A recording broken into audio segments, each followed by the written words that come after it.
And good morning to you. You're welcome. This is GH Today here on GHOne Television. I am Serwaa Amihere, and it's always a pleasure coming your way every morning here on the show. Today is the 12th of December, 2024. Yesterday, the transitional team was inaugurated from the president-elect's camp and the president or the governing party's camp. We saw that happen at the Okai International Conference Center. We also saw some statements come from the presidency, giving them up to later 2nd December to hand over all government vehicles. Please, per the statement from the presidency, no appointee is required or is allowed to buy any government vehicle or state vehicle in their possession. You have up until later 2nd December to hand over all state vehicles. And I think that if you're a government appointee, it will be in your own interest to give it up now, especially looking at the way some thugs are moving. Look, in times like this, when some people decide to be violent, you would think that it's just NDC supporters, but you find actual criminals also find a way to join these things. And so, I mean, it's best that you get yourself protected and stay protected. And we'll be talking about other things. Today, we're supposed to have a conversation with the Member of Parliament-elect for Okai Koi Central, Baba Sadiq. Unfortunately, that interview is not coming on because he communicated that his lawyers have asked him to stay away from interviews, especially because his opponents, Patrick Yabwama, says he's going to court to contest the outcome of the elections and his declaration as MP-elect. And so, unfortunately, that interview won't be coming on. But we'll be reviewing some of the seats, the parliamentary seats, of course. We will be bringing you playbacks from our Voters Connect, and we'll be looking at some of the seats. We'll be talking to some of the candidates. We'll be talking to some of the MPs-elect. We'll be finding out from the candidates who lost what exactly went wrong. Is it an issue really of voter apathy? Because people make the excuse that, yes, people didn't go out to vote, which is a fact. But what about the people who went out to vote for the MPs who have won? We'll be talking about all of that. The head of our political desk, Ibrahim Al-Hassan, will be joining me on the show, and we'll be getting into that. And we'll be having other conversations as well.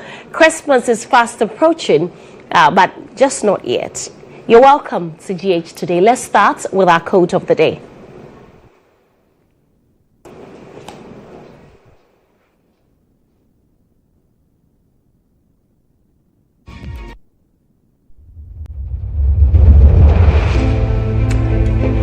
Today's quote of the day is by Leanne Womack, and it reads, "Living might mean taking chances, but they are worth taking."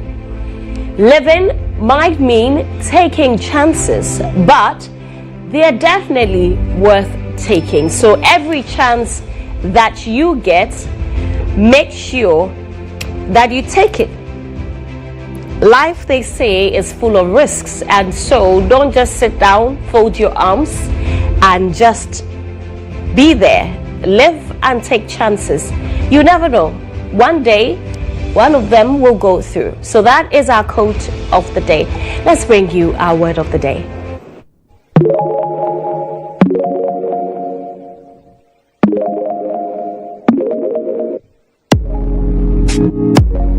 Today's word is Hustings.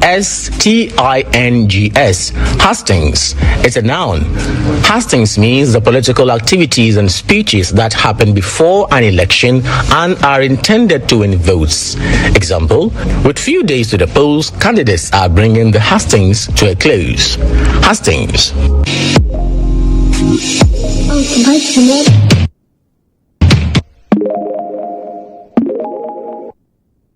Yes, and that is our word for the day. Hustings, please learn these words, at least two of them every week. You know, even if you learn one new word every week, that's really good, because then you're boosting your vocabulary. So that's our word of the day. Let's now bring you our video of the day.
Even though it's too early to be playing Christmas carol, I hope that you know, or Christmas songs, I hope that you know that Christmas is just around the corner. Today is the 12th, so some 12 more days to 12, 13 more days to Christmas. But we're still in a very electioneering mode, and so yeah, that is our video of the day. You're still watching GH Today. Stay with me. After the break, we'll get into the newspapers and we'll open the phone lines because we want to hear from you why you believe that the NPP lost so many seats in Parliament. What happened? Do you subscribe to the voter apathy theory? Well, we'll be back with more.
GHOne OV van has been one of the best vans I've used personally in this country.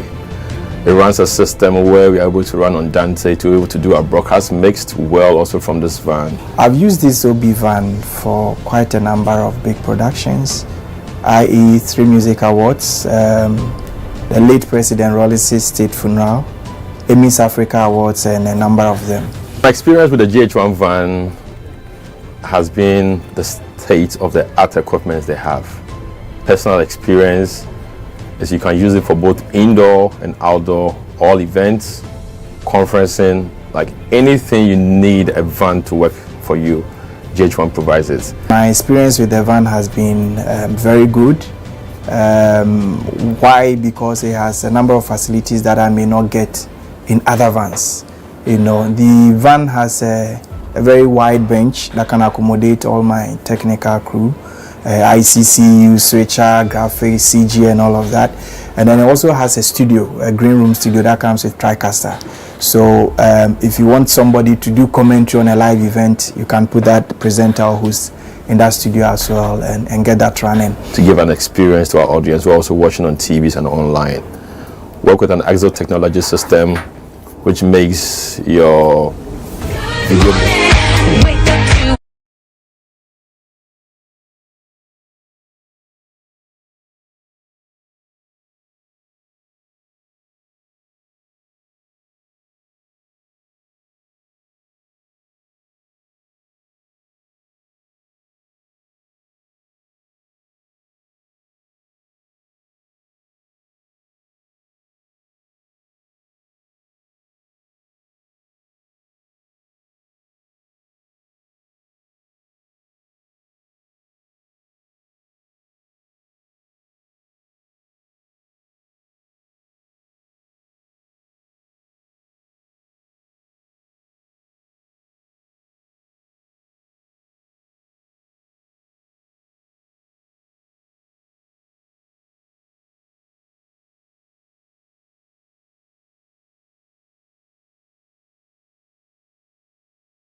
Welcome back to the show. This is GH Today. I am Serwaa Amihere, and it's time for Court Today with Mutala Inusa. Mutala, good morning.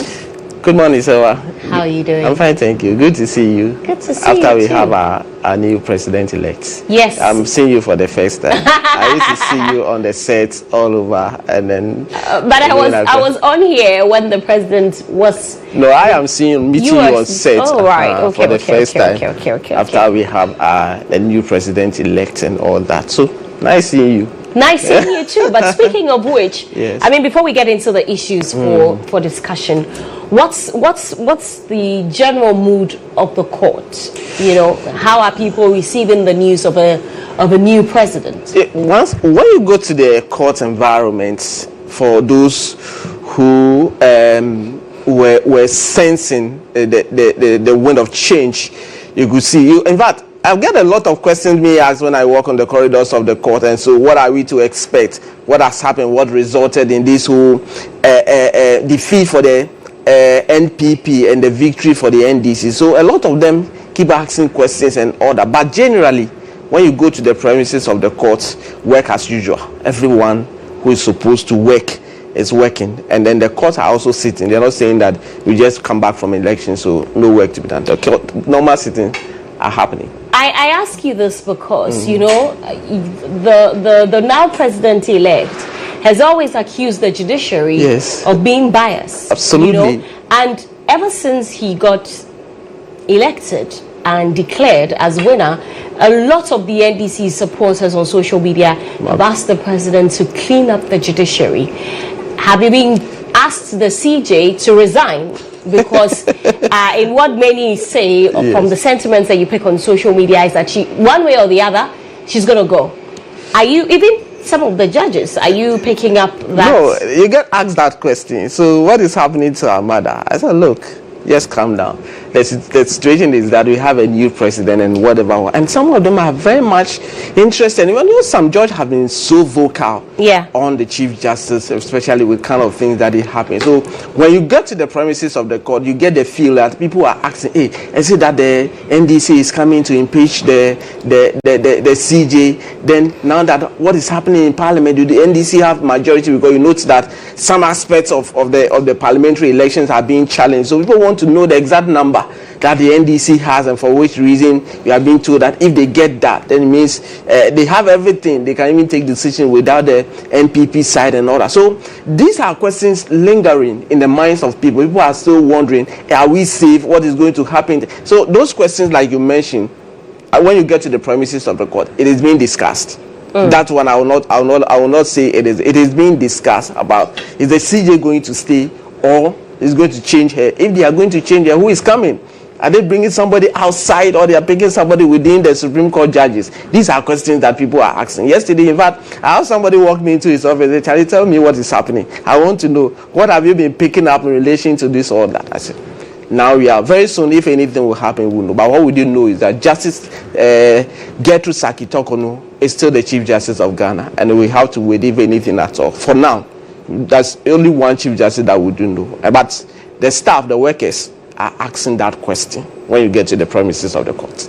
All right. You know, one other thing that I want us to discuss, maybe not today, but certainly maybe tomorrow, right? I want you, you know, as a court correspondent, you know, and as our incoming lawyer, I think that we need to educate the people and on the removal of a Chief Justice, because just like you, I have also seen many comments on social media purporting to suggest that because there's a new president, because majority of the NDC MPs or even supporters want the Chief Justice gone, and also because the NDC has got more than 2/3 majority in Parliament, they can do whatever they want in terms of passage of laws, right? Even remove the Chief Justice. But what we need to let our viewers know is that it is not that easy. The law does not allow any president to just get up because he has majority to boot out the Chief Absolutely. Justice. There should be a cause. Yeah, there should be a cause. At the first time, there should be a cause. There should be a reason why the Chief Justice will have to go. If you don't have that cause, you can't, and they are not able to establish that cause, then it is what it is. Nothing will happen. Yes. So we'll bring that education, we'll bring what the law says, like you mentioned, to our viewers so that they will understand. In fact, there are so many things that we have to let people understand, because sometimes you get asked certain questions, then you wonder, these people, they don't understand the process. Then you need to tell yourself, no, if they do, they wouldn't have, or they wouldn't ask you that question. But of course, we'll have to highlight, bring down things, give you the law, the statute, what are the issues and what need to happen before, if there's any attempt to even change anybody in position, what had to be looked at and what not to be considered. So these are things that will definitely enlighten our viewers on it. Serwaa. Right. So look forward to that. We certainly will bring that to you. Okay, what do you have for us? Yes, so yesterday we are at the Supreme Court, and like I mentioned earlier, the court are sitting. The Supreme Court was not left out yesterday. One interesting case that came before the Supreme Court has to do with Oliver Barker-Vormawor. For those who remember, he's still at the High Court in relation to 2 counts treason felony. For those who remember, sometime in February 2022, he was arrested at the airport, and it became a whole lot of issues in the country and all that. He went to the Supreme Court, challenged the particulars of offense. The Supreme Court asked the Attorney General's Department, the AG, to amend the particulars, because it looks like you can find elements of treason felony, element of high treason in there. What exactly is the charge against him? Treason felony. So it had to resonate that. They came back, amended it, and the case is before Justice Mary Amihere Yenzu. Then in the course of the hearing, the trial has not started yet. The trial has not started yet, because they are still dealing with some aside interlocutory matters and all that. So at one point in time, the lawyers went to the Supreme Court to put the trial on hold, because they need some clarity on 2 issues in relation to statute. One is the constitutional matter, and then other has to do with what the criminal section 183 said about, or say about, the trial of that nature. One is saying that in situations of this nature, a judge and a jury will try him at one point in time. It is saying that 3 justices will deal with the matter. So they want clarity on that. The High Court said, no, there's nothing to clarify, there's nothing to refer to the Supreme Court, and this decision was taken May 27, 2024. So the lawyers went to the Supreme Court with a shishurara. Yesterday, a 5-member panel of the Supreme Court held that Justice Mary Yenzu was right to take that decision and say that we are not referring that particular, I am not referring that particular request to the Supreme Court for interpretation, because there's nothing to interpret. And they went to the Supreme Court, and the Supreme Court said, look, the judge was right. But yesterday I caught up with Oliver Barker-Vormawor a moment after the Supreme Court said that the High Court was right, and let's hear what he has to say in reaction to that. I think that one of the biggest challenges we've continuously had in this line of cases, particularly that involve me, is that we are constantly seeing how a great deal of artificial reasoning and sophistry is applied anytime a matter involving me comes up.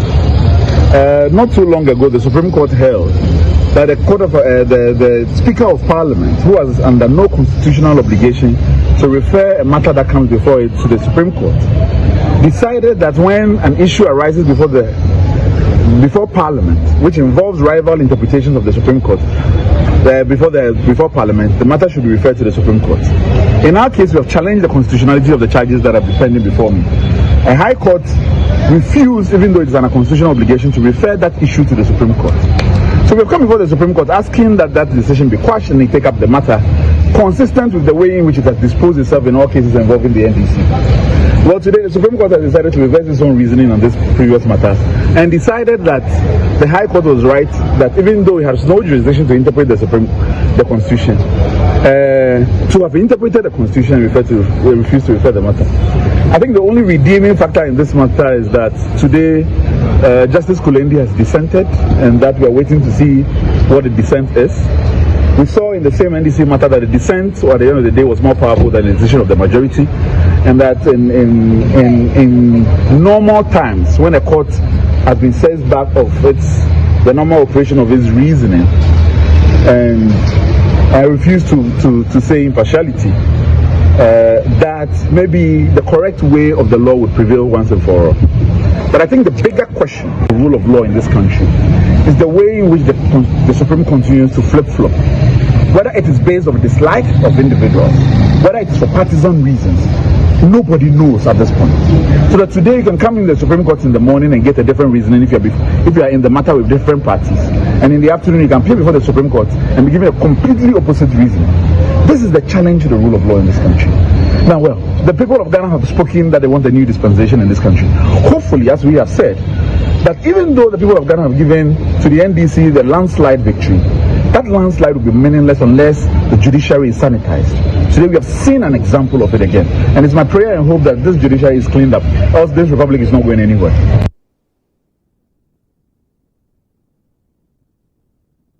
Okay, so that is the Oliver Barker-Vormawor yesterday after the Supreme Court in a 4-1 majority decision says that, look, the High Court was right not to refer that particular case to the Supreme Court for interpretation because it has already been dealt with. There's no rival meaning between whatever provisions were at the High Court, and therefore, and quite interestingly, Justice GHOne Kolendi dissented, and his reasons being told that it will be ready on Monday. So you heard clearly what Oliver is saying, that we want to hear the reasons of Justice GHOne Kolendi, Emmanuel GHOne Kolendi. They will know what his arguments were, what reasons were in relation to that particular matter at the Supreme Court. So what it is now is that you have to come back to the High Court before Justice Mary Mami Ikwe-Yenzu for the trial to commence. At the last court sitting, the court was dealing with another side of a motion that the AG intends to oppose to that, and subsequently we'll bring you up to date on this very case. And of course, one other case that also took place at the Supreme Court yesterday, for those who remember, sometime in July 25, the Supreme Court took a decision, and that decision has to do with the editor-in-chief of the Daily Searchlight newspaper, Ken Kranche. He went to the Supreme Court and is challenging the constitutionality of the OSP. Said that we have the Attorney General's office there doing all the work that it has to do, but we still have an office like the OSP. He thinks that if you look at the Constitution and other provisions, that should be unconstitutional. So he went to the Supreme Court 9 months after filing the writ. In fact, interestingly, he didn't accompany it with the statement of case. He went to the Supreme Court to withdraw his own action. And the Supreme Court struck it out, then added a caveat and said that the Supreme Court strikes out that particular writ without liberty to reapply, meaning that he cannot go to the court again with that particular writ. And Ken Kranche was not satisfied with that. So yesterday, he came to the Supreme Court for a review. 9-member panel, presided over by the Chief Justice, said, look, we have listened to whatever you have to say, and we are of the considered view that no exceptional circumstances have been raised, for which reason the court will have to open that particular floodgate for you to reapply that particular case. So it was dismissed in the 9-0 yesterday, and Ken Kranche says that that's considered an infringement of his fundamental rights. Let's listen to him.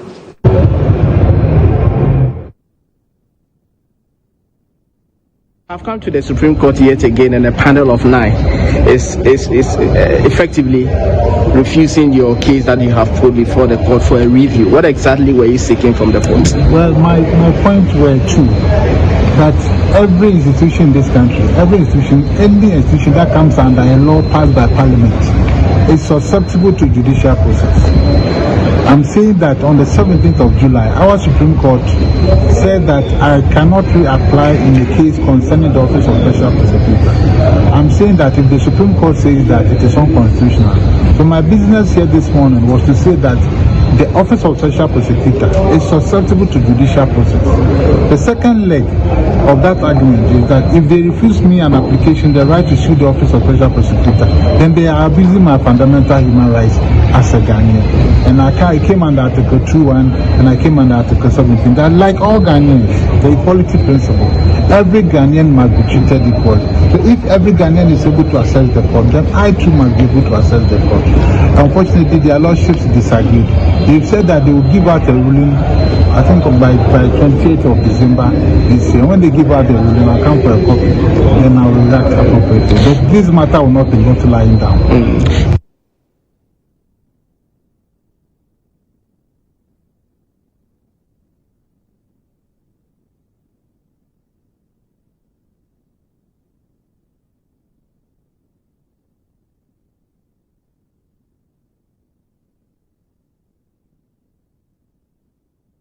So that is Ken Ejekranche yesterday, moment after the Supreme Court said you haven't established any exceptional circumstances for which reason the APS court will have to review its own decision. The decision is that your case is struck out without liberty to reapply.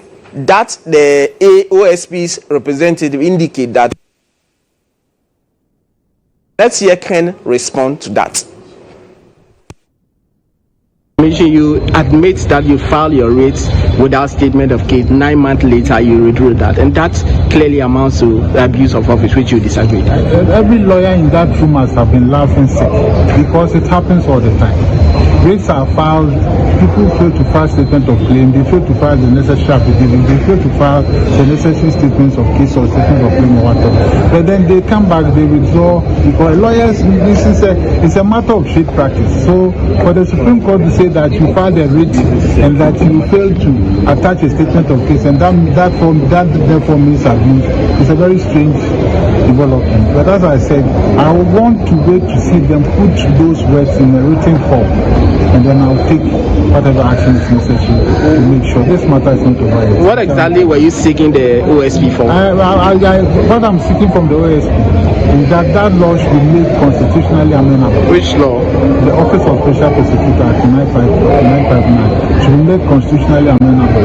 If you listen, you were in there, you heard the representative from the Office of Special Prosecutor introduce herself as Assistant Special Prosecutor, whatever, or Deputy Prosecutor. I'm saying that in Ghana, she said she's a principal prosecutor. In Ghana, prosecutorial powers flow only from the Attorney General, and it is not a power of Parliament to take that prosecutorial power and give it to another body. If you want to take that power and advocate it, you must amend the 1990 Constitution, which has not been done. So that is why I'm in court. The law must be made conformable to the 1990 Constitution. So that's all that is important. Thank you.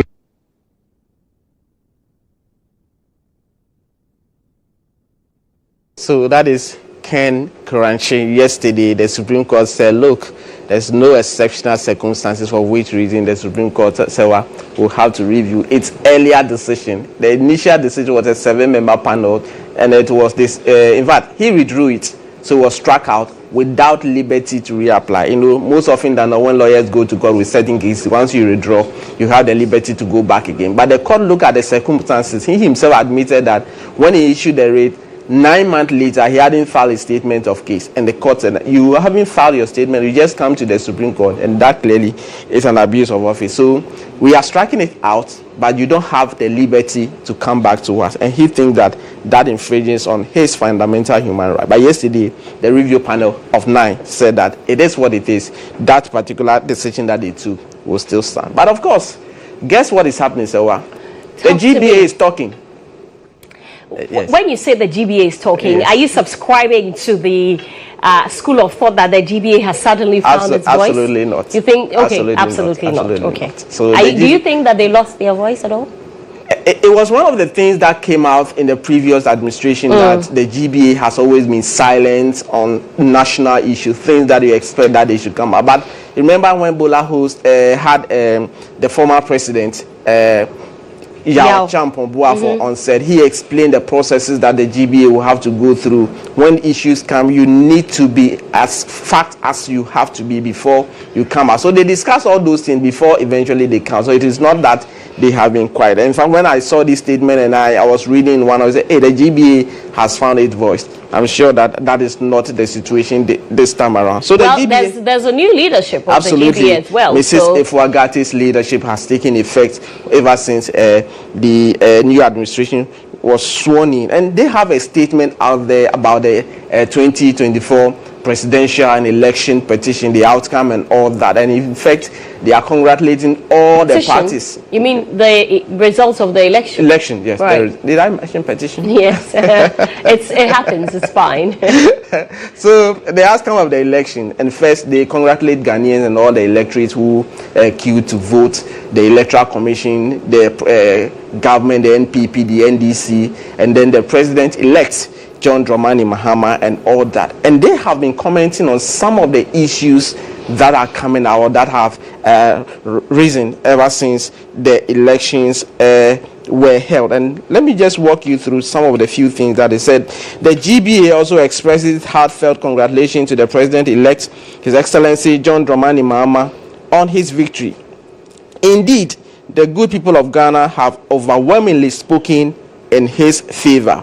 The GBA is hopeful that the president-elect will continue to champion the growth of the democratic tenets the people of Ghana so cherish. And then went on to say, the GBA unreservedly condemns report of pockets of violent attack, including gunshots, which resulted in the unwarranted death of some persons, and extend its condolences to the bereaved family in relation to that. And so, this is what the GBA is also urging. So the GBA urged all Ghanaians to maintain and guard jealously the unity, tolerance, and peaceful coexistence that have been the hallmark of all the good people of Ghana, even as we express our differing views and opinions. The GBA makes a passionate appeal for an immediate end to all forms of lawlessness, including allegations of the destruction of properties and attempt at taking over offices. Then it went on to concluded by saying that the GBA will call upon the security and law enforcement agencies to handle with dispatch all cases of infringement brought to their attention. May Ghana continue to be the bastion of democracy within Africa and beyond, and may our nation become great and stronger. And this is signed by Mrs. Efuagate, the national president of the Ghana Bar Association, and Kweku Jeubafo, the national secretary. So the GBA is also congratulating the parties involved, especially the president-elect, and urging on Ghanaians to do, especially those who are on the field perpetrating unlawful acts, to desist from that, and also asking on the security agencies to act or play their roles as expected. So the GBA has also spoken in relation to this one. So these are some of the things that took place yesterday, and in effect today. Yeah. Anyway, I think that we need to be guided as a people, and I don't know what the law enforcement agencies are waiting for. I know that so far they've arrested over 100 people. Yes.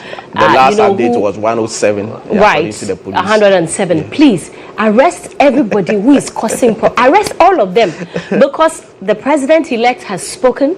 Yes, the vice president, who is the flag bearer of the NPP, has spoken. The police has spoken. The party executives have also They have also spoken. Yeah. The general secretary of the NDC has spoken. If you still think that you want to take our democracy, we just had a beautiful election. We have been commended by many observer groups as conducting ourselves so peacefully in this election. And some of you want to destroy those gains. Yeah, that is the sad part. It shouldn't be allowed to happen. Arrest everybody who is causing chaos. That's the sad part of it, because the law is it doesn't respect anybody. Once you commit an act, it doesn't matter where you belong to. You may have gone through certain situations in the previous administration, but this is not the time to be acting this way and all that. We want peace in the country. We need to condemn it, yes, it because has to be condemned, in 2016 the same thing happened. Remember, in 2016 when the NPP won power, they did the same thing. In fact, some people will argue that they did worse. So that is why this one should not be justified, and that is the most. In fact, the whole thing is looking so bad because they think that they faced it in some point in time, and so we also need to do that. Equalization is not good, and we need to shy away from that. And I'm happy all the leadership, all the leaders in both facets are making calls that let's maintain peace, let's peace and order be the order of the day. And of course, like you heard the GB also come out to say clearly that the law enforcement agencies will have to act. And interestingly, Serwaa, you see some of the things and then you realize that the officers are watching. People are destroying things, the officers are watching, and at that particular point in time, well, there may be means to calm down situation when situations like that come. But of course, when 1 or 2 arrests are being made immediately, I think it deters others from continuing to act more worse, isn't it? Yeah. So I think that the law enforcement agencies will have to act sometimes right immediately.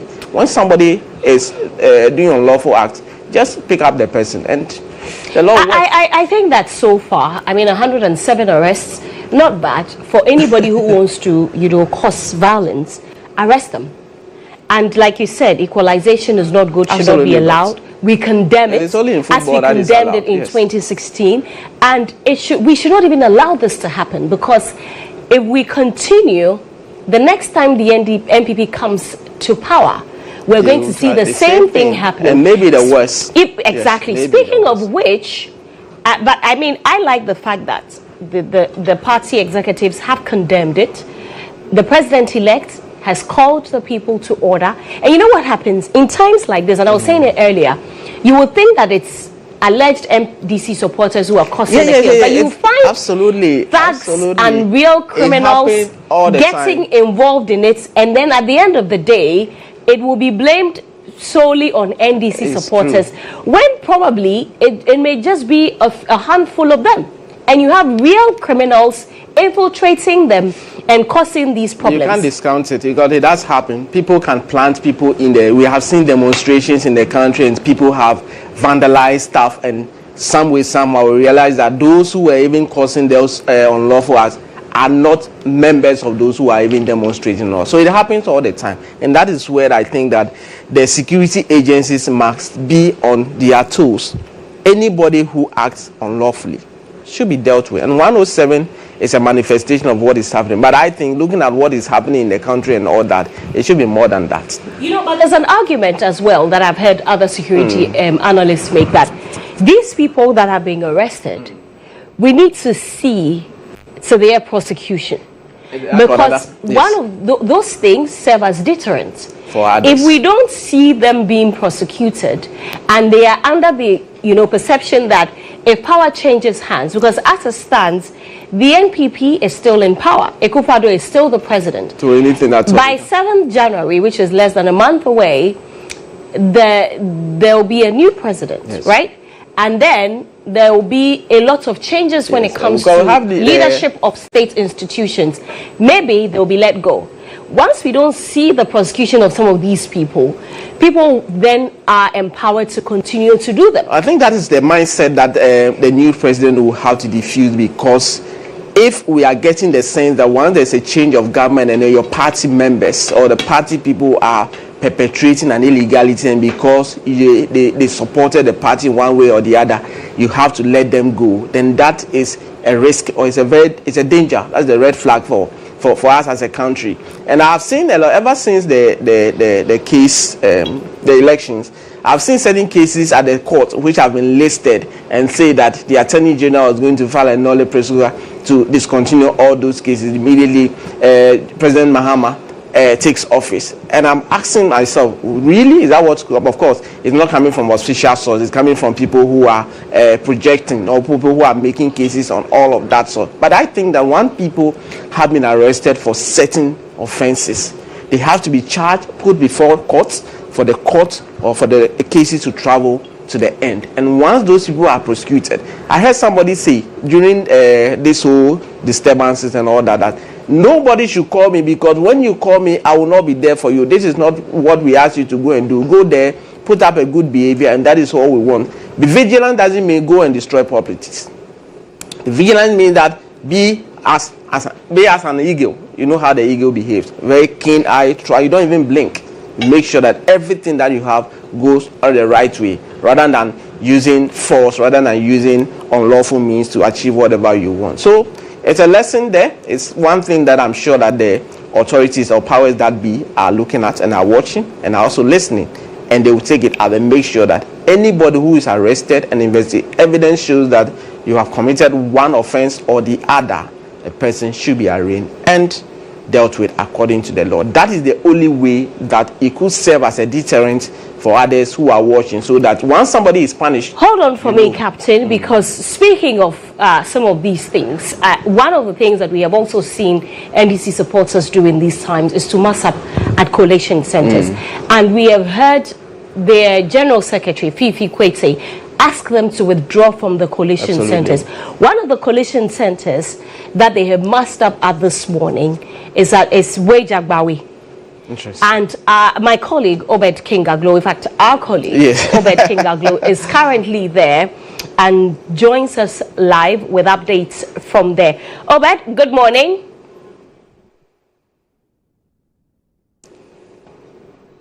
Hello, Obed.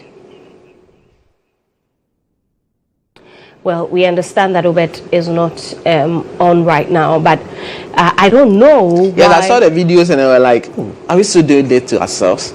Yes, whatever the outcome of the election will be, the EC will declare it, right? If you disagree with it, the best place to go is court. And once the declaration has been made... Hold on, Obed is on now and joins us live from Weijagbawi. Obed, good morning. Thank you very much for joining us. What's happening?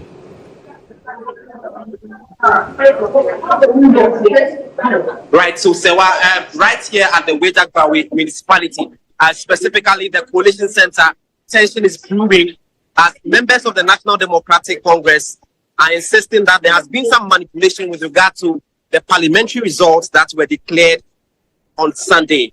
Now, by way of updates, Jerry Ahmed Shai, who is the parliamentary candidate for the MPP, was declared by the EC. But members of the National Democratic Congress says that that cannot be the case because the person who declared was not the returning officer. Today, they got an intel. Officials are coming around 11 p.m. up in their numbers, and lo and behold, when they showed up, they realized that the electoral officials and some members of the NDC itself are here at the coalition center trying to manipulate results to tally the declared results, and that has led to a lot of confusion here. And if you can see in the pictures or the videos, you see that members of the party are massing up. You can see that police trying to control the situation. They are trying to enter the coalition center, and you can see police personnel are trying to manage the situation. And so there's a lot of confusion as we speak here at the Weijagbawi municipality. The police is trying to manage the situation, but members of the party are still showing up in their numbers, insisting that the declaration that was made on Sunday be declared null and void for a new coalition to be done. You can see in short a member of parliament, Sophia Akwaku, who is part of the NDC monitoring team, showing up to control the agitated crowd. And so that's the situation currently here. Members of the National Democratic Congress are insisting that the Electoral Commission officer here declare the results on Sunday as null and void. So if you can still hear me, that's the situation here at the coalition center here at the Weijagbawi municipality, where members of the National Democratic Congress are massing up, trying to enter the station. Let me try and engage Sophia Akwaku, who is a member of parliament. Honorable, you are live with GHOne TV. What's happening? We don't understand what they are saying. You know, our people say we come and collect the collection seat. When they got it, the EC people were filling another collection form. So when they were filling another collection form, they also told our people that they should go, that they are filling the form. When they are ready, they will call them to come and sign. And we are asking them, what were they feeling? What were they feeling? Because after the election, everybody has his form already. So what are you now doing? the coalition form should have been signed long ago, or since Saturday or Sunday. They should have signed it. So, which new one are you doing before you? That is why you don't understand. So we got to know that they were feeling something different. At what time? And now, 9 p.m. 9 p.m. 9 p.m. Later on, they are saying that about 365 people voted for presidential, but they didn't vote for parliamentary. That is what the conspiracy. Right. So that is what we are fighting. Right. One, and then now saying that 350 people didn't vote for parliamentary, but they voted for presidential. Now, which form were you feeling? Tuesday, Wednesday, 9 p.m. Which position form were you feeling? Right. But Honorable, they declared there is somebody so on Sunday. What did they use to declare before they are feeling position form? Which one did they use to declare the one they declared before they are not feeling another position form? To call us to come and sign. Right. Right. So, Serwaa, that was Honorable Akwaku, who is a member of parliament and also part of the NDC monetary team in the Greater Accra region. So, you can see in the shots, members are massing up, trying to enter the convention center, but the police are trying their best to control the situation. They are hearing their numbers, trying to control the situation. So, Serwaa, that's the situation here currently at the Wejagbawe municipality. Right, thank you very much, Obed Kingaglo. And I really don't understand why supporters are massing up at coalition centers, both NDC and NPP. And especially for the NDC, the General Secretary has stated emphatically that withdraw from the coalition centers. Coalition centers do not need party supporters there. Not. They just need two agents of the parties, which I know that they do have there. So what exactly are you doing there? These are the things that cause problems. And in any case, if someone has been declared winner, which has happened in this case on Sunday, the NPP's candidate Jerry has been declared winner. If you contest or if you believe that something untoward or fraudulent happened, it's only one place. Go to court. Simple. The High Court has exclusive and original jurisdiction to hear cases regarding parliamentary election disputes. Yes. Go there and go and make your case. I don't know why you need to fight. Yes. And you will be arrested or some will get hurt because somebody wants to be member of parliament, of which money you will not even be enjoying with them. The cars and the the luxuries that comes with the seat, you won't be enjoying with them. It is not right. It's very sad when you are seeing things like that. Like you mentioned, we have official agents of the political party in there. You are in there taking note of whatever is happening, and you are outside massing up, creating all sort of confusion of this nature. It doesn't help. We like people to put pressure on authorities to act right, but it is not this way when it has to turn violent. And you can see that as a day goes by, if the situation is still the same thing, we're going to deploy. You see the police deploy a lot of personnel to the ground. Is that what we want? Which could have easily been channeled into another areas to do some work and all that. So I think that they should hit to the core of the president. The president-elect. They should hit to the core of the party executive who have mentioned time without number that this is not what they want. What they want is peace. They should allow the EC and then the party agent, the official, to deal with the situation. Like you mentioned, if you disagree with the declared result, the proper place to go is the High Court. When you go to the High Court and you are not satisfied, you have another opportunity to go to the Court of Appeal and the matters will be resolved. If you win, you win. If you lose, then better luck next time. But as you mentioned, you heard Obed speak from that particular place, and the tension that is brewing there is not something that is good for our democracy. Captain, is that all you have for court? So today, the Salif Amwakun's son's case is back in court. A 16-year-old boy is back at the juvenile court. And all this while, he's being at a juvenile detention center? No, now he's in the custody of a family member. Okay. And the law allows that because of the age. So there's a probation officer who's checking on him all the time. Exactly. Okay. So that is what is happening. So even though he's on remand, that is how the situation has been with him. So he's expected in court today. And of course, remember the farmer who sued the Speaker of Parliament and Attorney General about how the anti-gay processes went and all of that. That case is at the High Court. it is also one of the cases that will come out today, and we'll know what will happen in relation to that particular case. So these are some of the cases that we expect happening at the court today.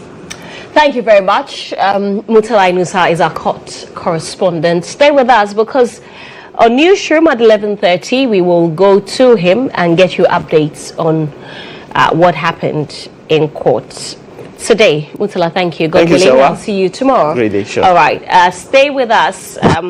We'll be coming back with the newspapers. Okay, actually, I have the newspapers now. I'll run through it. But Captain, don't go. We can do this together, right? Let's do it together. So we're going to start off with. Okay, let's bring you the newspapers.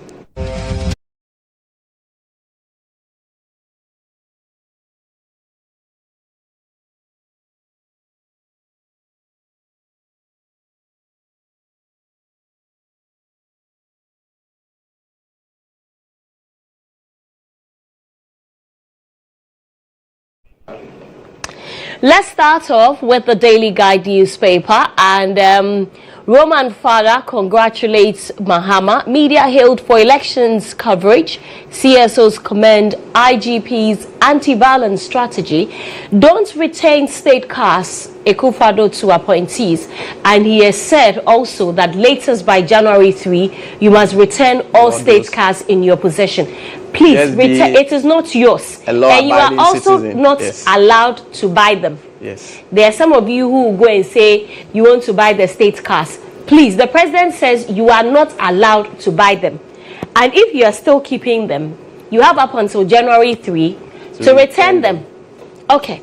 You have my support for smooth transition, Nana tells Mahama. So that's it for the Daily Guide. Yes. What do we have next? Yes. Okay, so from Daily Guide to Daily Graphic. Daily. So on the front page, you have Nana Akufo-Addo and in a handshake with President-elect John Dramani Mahama. I'm sure they met yesterday. And the banner headline says that government will fully support transitional process. President Akufo-Addo assures. Also on the front page, we will renegotiate IMF World Bank deals. President-elect Mahama. Return official vehicles by January 3, 2025. So I mentioned that a short while ago, and that is the president. Virtually the stories on the Daily Graphic, virtually same thing occurred on the Daily Guide. And we have economy grows 7.2% in third quarter, and that is also on the front page. And the NPP calls on stakeholders to condemn post-election violence. So this is what is captured on the front page of the Daily Graphic. All right, let's move on to the Chronicle newspaper, and on the front page, Akufo-Addo JM discuss security matters, election disturbances, police adopt restraint strategy to handle hooligans, and you see there, it looks like the IDEC boss, yes, Dr. Emmanuel Akwete, yes, and the IGP. Yes. Today's CBG restarts foreign currency trade. Remember, they were banned by Bank of Ghana a couple of months ago. And today's Bible verse in the Chronicle newspaper, Daniel chapter 2 verses 21. No changes times. It's very difficult to read, in fact, from what is.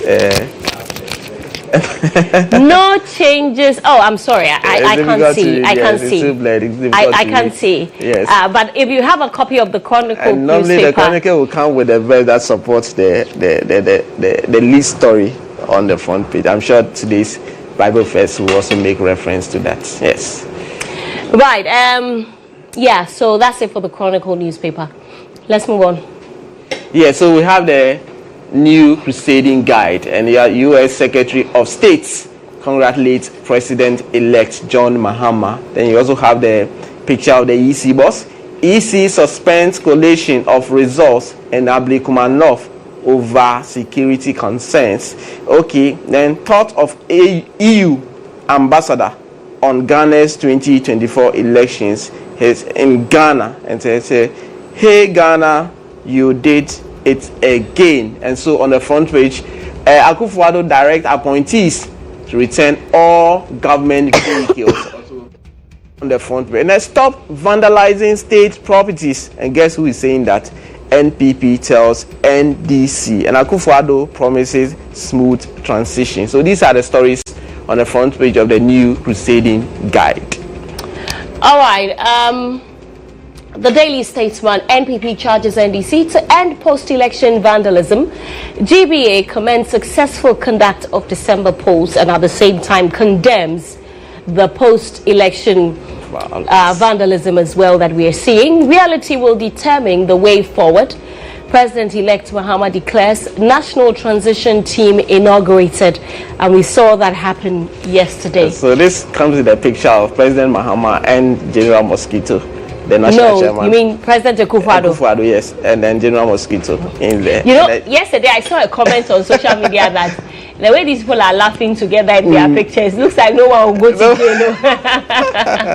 And look, don't you see, Mutala? Then again, I think that, you know, as students of the law and you know, being reporting from the court for so long, we need to disabuse the minds of people who think that someone has the sole authority to jail anybody. Yes. Nobody can do that. So when those, it starts from the politicians themselves, when they are on the campaign platform, the kind of thing that they say to their supporters. That is why people get disappointed when they are unable to go through with one successful prosecution. You say that you want to prosecute this person and then you have nothing. They don't even say we want to prosecute. We will jail you. You will go to jail. You will go to jail, and you know they keep promising the electorates, but you don't determine whether I think someone goes to jail or not. The proper thing to tell your supporter is that we'll investigate the matter. If anybody is found to have done something contrary to the law, the person will be arraigned. That'll be all, and then the court will deal with it. But you can prosecute, but you can't jail anybody. But even they don't prosecute. Even yes. So I'm saying that if they are government coming in, and they'll come with the Attorney General, so the Attorney will take up the issue and decide to. It's the name of the game, right? Yes, absolutely. If you don't have evidence, the time, the reason why a lot of these politicians don't get prosecuted is because there isn't evidence. There's no evidence to show. But let's see. Yes. The NDC says that they are going to be launching Operation Recover All Loops. And they call it oral. Let's hope. And Malik Basintale is heading that unit. I am very curious, you know, to know if they'll be able to. So most of the things that go through with it, because it's not the first time they've made such a promise. Most of the things that you see is different from the reality on the ground, and that is one thing that you should be able to differentiate. Whatever is said on the campaign platform during electioneering campaign and all that, they are beautiful things. But once President Mahama will now get to know the real state of the economy when the transitions is done and the handing over is done. That was when you know what we have, all the deals and all that. It's like when the frog dies, then you know its length. Until it dies, the frog is as short as anything. But the point is that once you get in there, so that's why some of the wild promises, you have to be very careful. If you get in there and realize that they are not what you had earlier anticipated, then you should know how to handle Ghana. Else, 4 years down the line, we'll come back and ask you, refer you to those questions or those issues that you have told us that you deal with and you have failed to do. So clearly, there's a difference between I'll jail somebody and I'll take somebody to court or I'll prosecute somebody. You need to have evidence, and those evidence must be sustained in court for you to achieve the desired result. If you go to court with a half-baked case, I remember some cases that the court will even tell the prosecution, you have decided to bring this person to court. You need to give me reasons why the person should be convicted.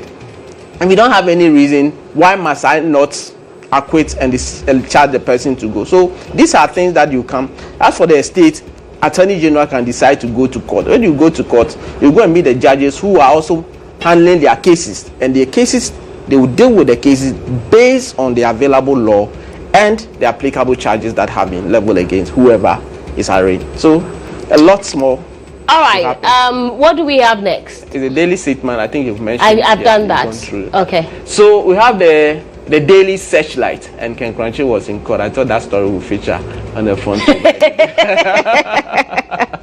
Butala. We don't like that, okay? No, of course, I'm sure that if he has won that particular, if there's a it would have boldly featured there. But then again, it's just the front page. Maybe it's somewhere in there. Definitely, right? that story definitely will have to feature on the front. There are a lot of stories on the front page there. GBA congratulates all unsuccessful election, condensed pockets of violence. Then you have the picture of the Dampare and some security agencies. The 2024 polls, Africa needs your expertise and experience. UN convoy hails Dampare election security task force.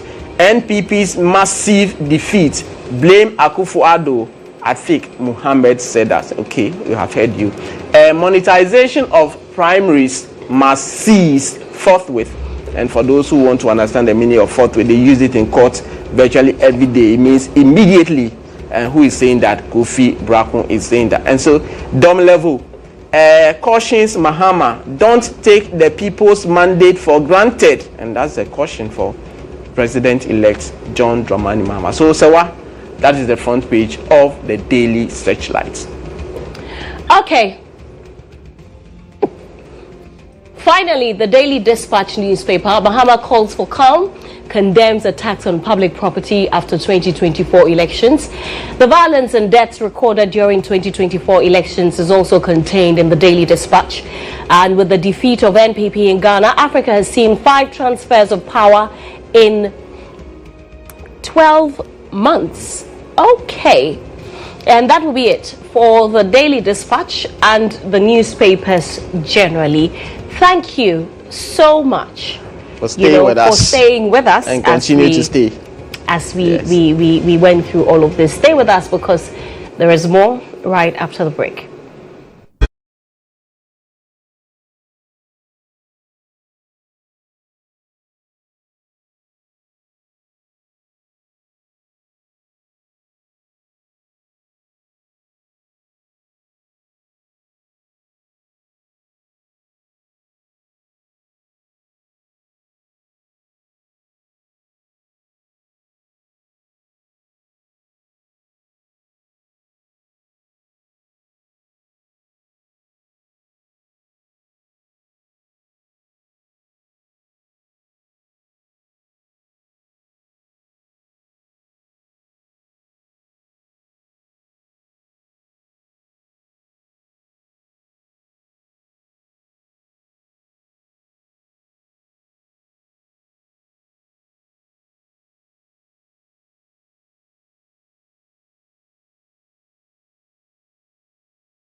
Ose suffer your politics. Yes. Ain't he suffer?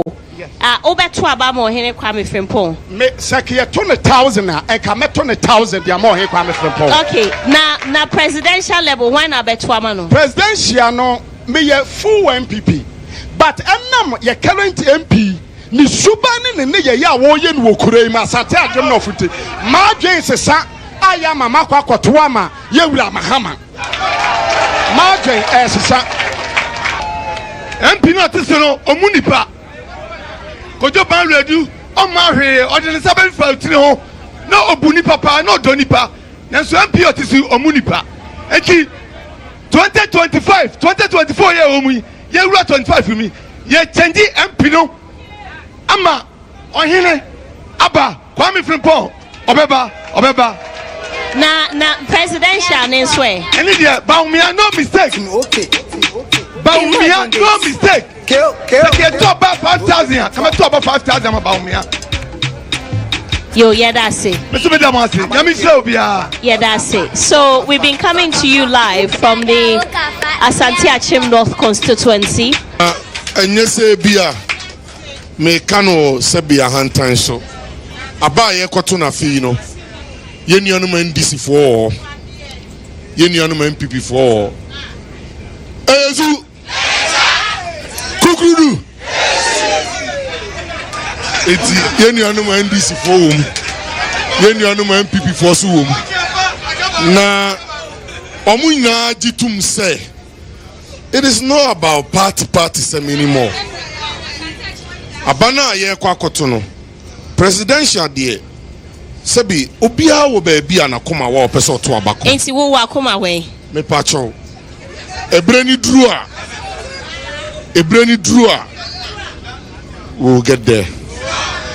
No, but you have all these supporters. Who are you advising them to vote for at the presidential level? Asante Achim North, I said it initially.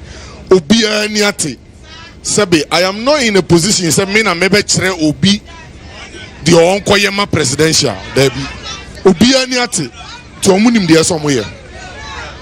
Now, do you say that, I mean, because Nkofo Kase, because you're probably better from the NPP, no? Who said that? That is why. Oh, but I have done my background checks. You should expect that I would have done that. I know you're because a seasoned now journalist. we are member of the NPP.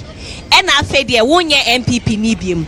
And I yana person standing and independent candidates. And you know, is that the case? Right, so what me say? Oh, say obi anim say you are a seasoned journalist. Oh yeah, ban journalism we kesi wumpa. Now, also as I fair, fair. Now, the one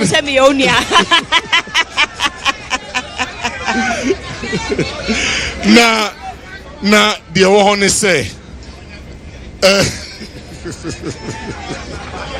Me pacho kasa. Now, the one say.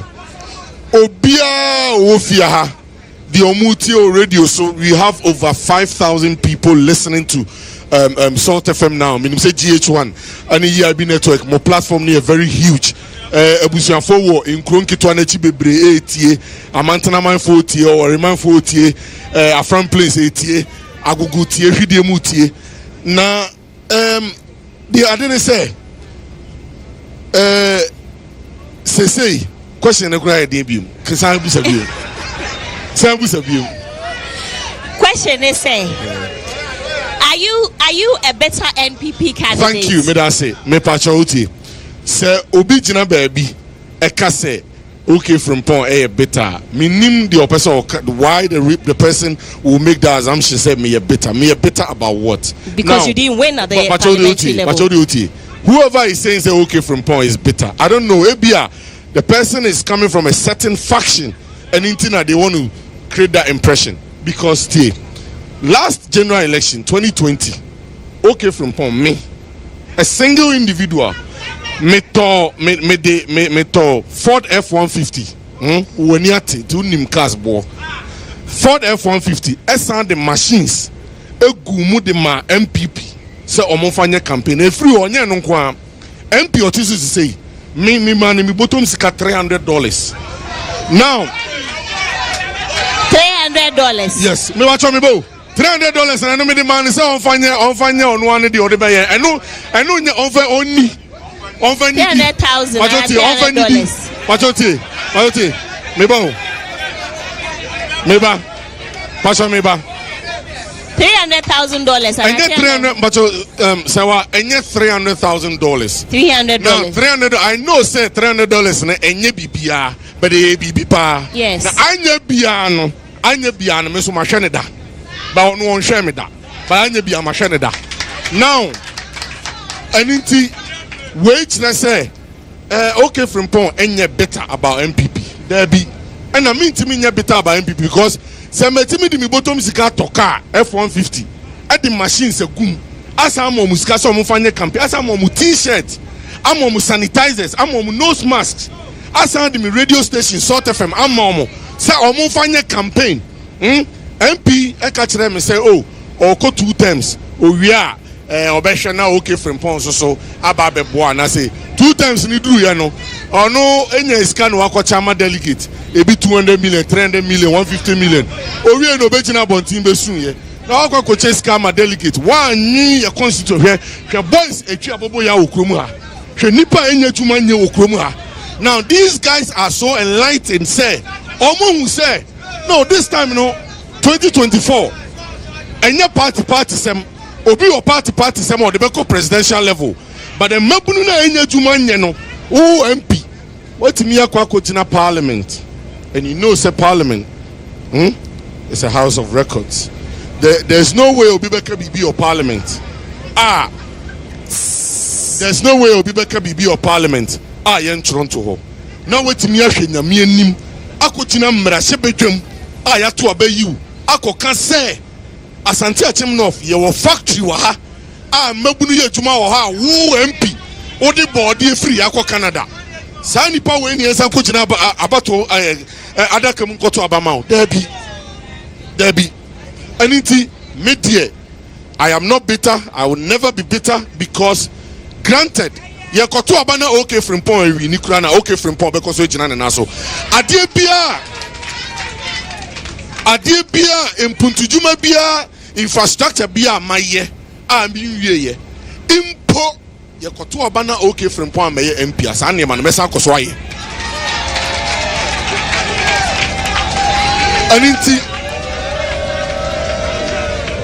Anunti, I can never be bitter. All right. Yeah, as a businessman, no, and I know you to be a businessman. You have several businesses. You move in between Ghana and the United Kingdom. I know that as well. I want you to rate this government's performance in terms of helping your people and even businesses as a whole. Serwaa medasi. Ebreba ya Ira Mahama nya opportunity as Ghana president. Oye na famudie. Right? Now, MPP na wo abamu. Me Judicial almost o my famudie. Ghana for in a bit decide. Enye me na meka ho asem. Yo, yentio, ya feel saying. Me the azozo, iki onabuare. Me a moving actor. Menele when etaye film na na kufu ado be ka kire se obesi film village amayen amayi na Asia culture center ibi ejaku ni penifo me blehia to ka kire sa no ye gidi ehun so obeboa yen ye ni be so na hokusi ni eastern region no kura na du ba bi si empagya ye ti mehu se woni akola kokotobo na se wa mu bi anhye ne se na afo so bo a e na ye hyemla se nyinso dwa ya nyemla ekodwale dwale betima adwonso fam ti mehu se papa no wadada me na me akala pese no MP na ote so no e na me mpena asem ba presidential ande me ni asem Sana mitumaba, yes. Yo, yeah, that's it.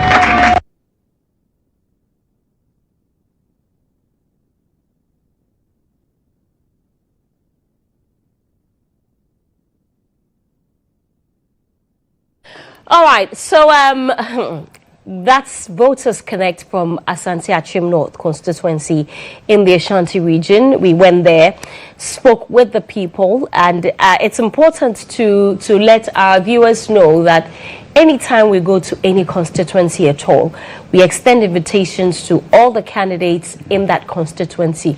Those who don't show up, it can't be through any fault of ours. But you saw there the now MP-elect for Asante Achim North, Okai Frimpong, who lost to Andy Apiakubi, a lawyer, and he's been MP there for 2 terms, right? Yes. See, he was seeking a 3rd term.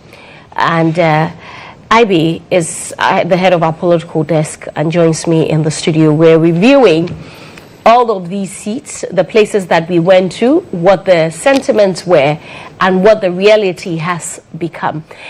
IB, are you surprised about the Asante Achim North seat? If it was only Agogo, the constituency capital, that the elections were held, I would not have been surprised.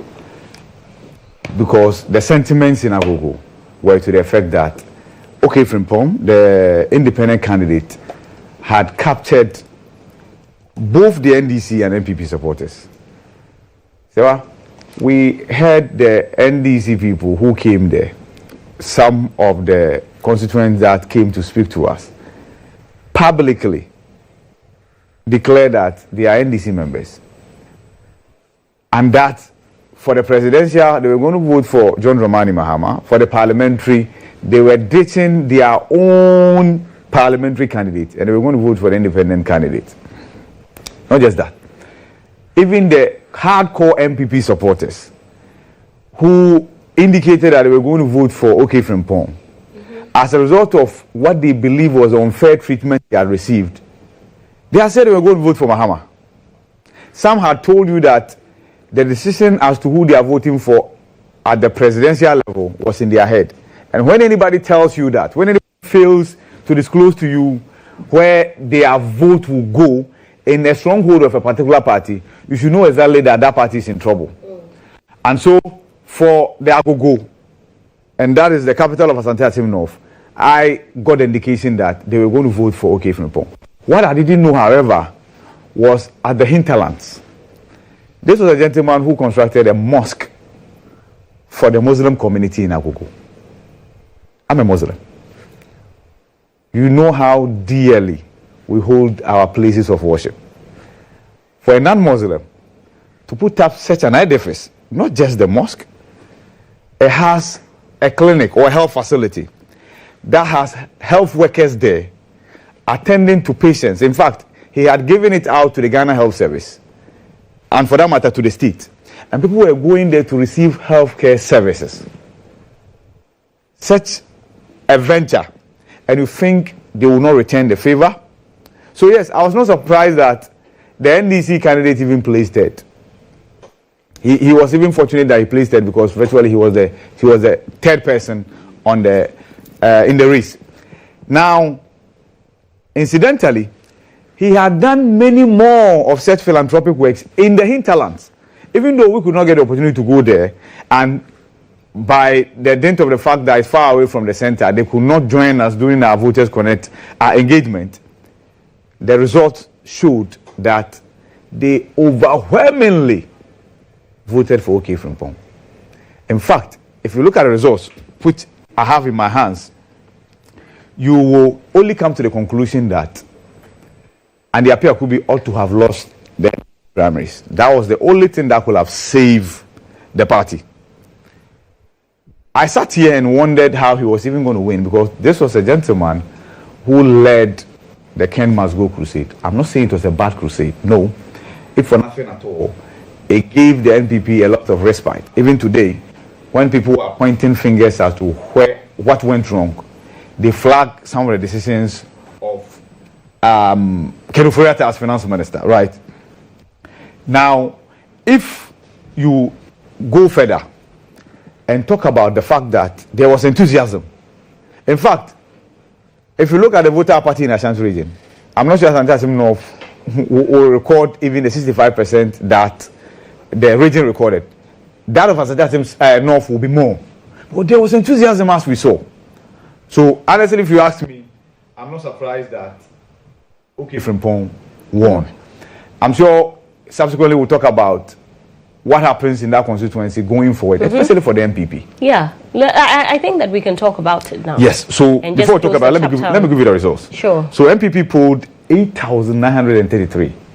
8,933. NDC had 2,469. 2,469. Now in comes Okai Frimpong.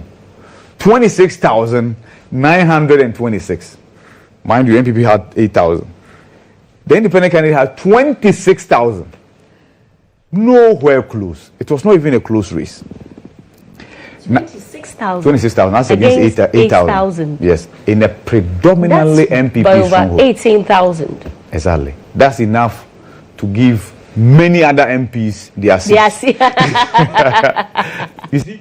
And this was Kojo Bawuredu's constituency. Yeah. The late, the former finance minister, an astute member of parliament and a well-celebrated member of parliament. And if you remember, the video we just brought to viewers, the rope that he had around his neck is an image of Kojo Bawuredu, and that was the conversation, that was the message he was selling to the constituents, that Kojo Bawuredu the late has returned, but this time around in the form of Okai Frimpong. And this is a guy who owns a media house in the constituency. The system and the powers that be conspired to shut down the radio station. He had to move heaven and earth to get it to reopen again to the public. And so he managed to drum home the message that the system was against him. And by the fact that he had decided to contest as an independent candidate, some forces had conspired to make things difficult for him. And who doesn't like the story of the underdog? And so it endeared to the constituents. Reason why they returned the verdict they returned. Moving forward, what the MPP can do in that constituency is to engage him. If he so wishes to return to the party, with the Supreme Court judgment, this should be easy. He doesn't have to lose his status as an MP to return and contest on the ticket of the party. But it will depend on how the party handles him from the next parliament to the next elections. You know, I mean, it's good that you mentioned the Supreme Court judgment. I don't know if he decides to, go back to the party. I honestly expect someone from the NDC also go to court. Yes. To want to, change that Supreme Court judgment, or at least get a review of it.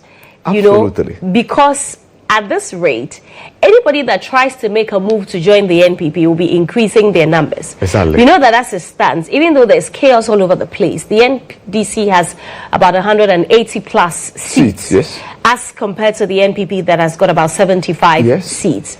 And 75 out of which one is even being contested currently. In fact, a number of them. So the NDC's count, they don't add in Serwaa Ejiri.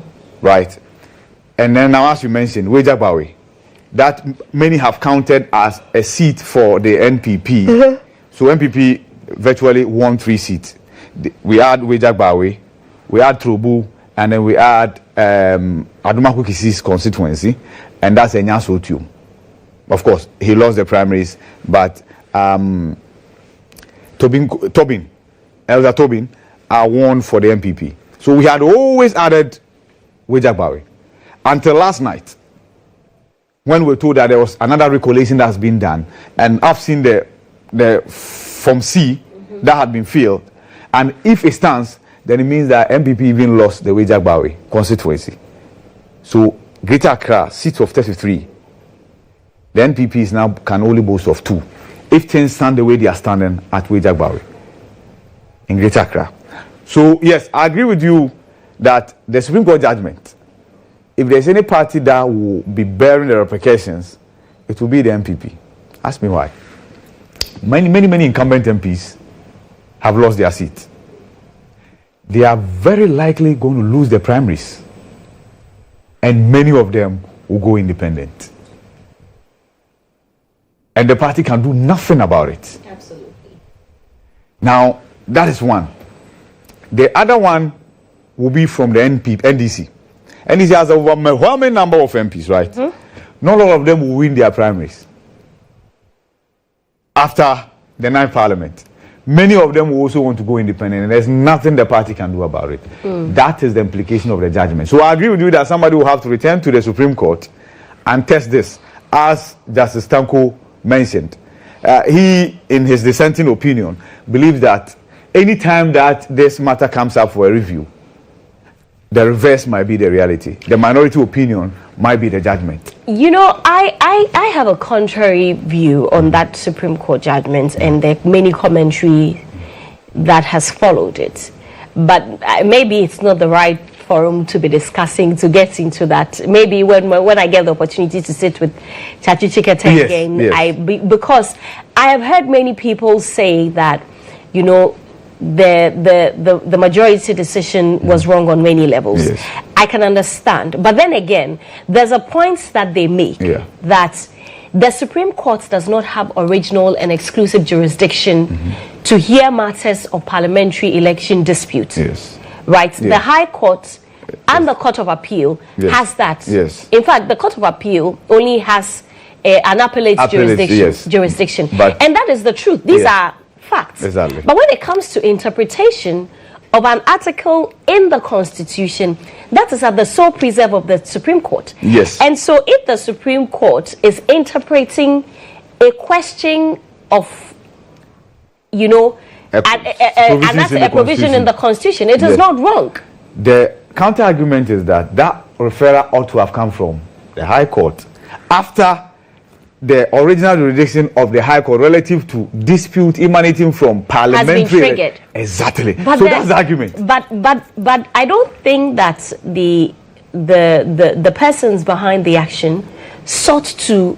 They didn't even go to the High Court. No, they didn't. They just sought an interpretation of the article, which in the end ended up determining as whether these people should hold on to their seats or vacate. So then what should they have done? They should have gone to the High Court first. Then the High Court will then make that referral to the Supreme Court. That's the argument of those who disagree with the judgment, including Justice Amadou Tanko. Well, like I said, maybe when I get the opportunity to sit with a lawyer, you can explore further. Lawyer Chachi Chikete, we probably will get into that also. And so let's. I think we're done with Asante Achim North. Yes. Let's move on to the other constituencies that we had the opportunity to go to. But while the director readies it, I mean, there's something that has come up also. Okay. You are a parliamentary correspondent, have been for as long as I can remember.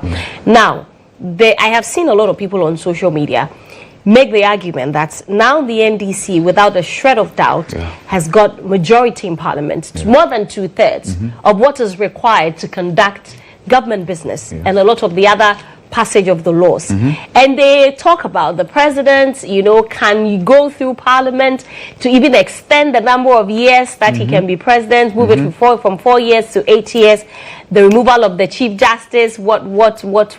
I mean, when it comes to the removal of the Chief Justice, let's not even go there because it's not possible. Even up for discussion. The Constitution is very clear on how you can remove a Chief Justice. It's very clear in Article 146, Clause 6. Please go and read it and educate yourself so that when they are saying, you too, you can say something, not say, we remove the Chief Justice, you know, it doesn't work like that. But for the other things that is being talked about, you know, as to the powers that the president has through parliament, tell us some of them.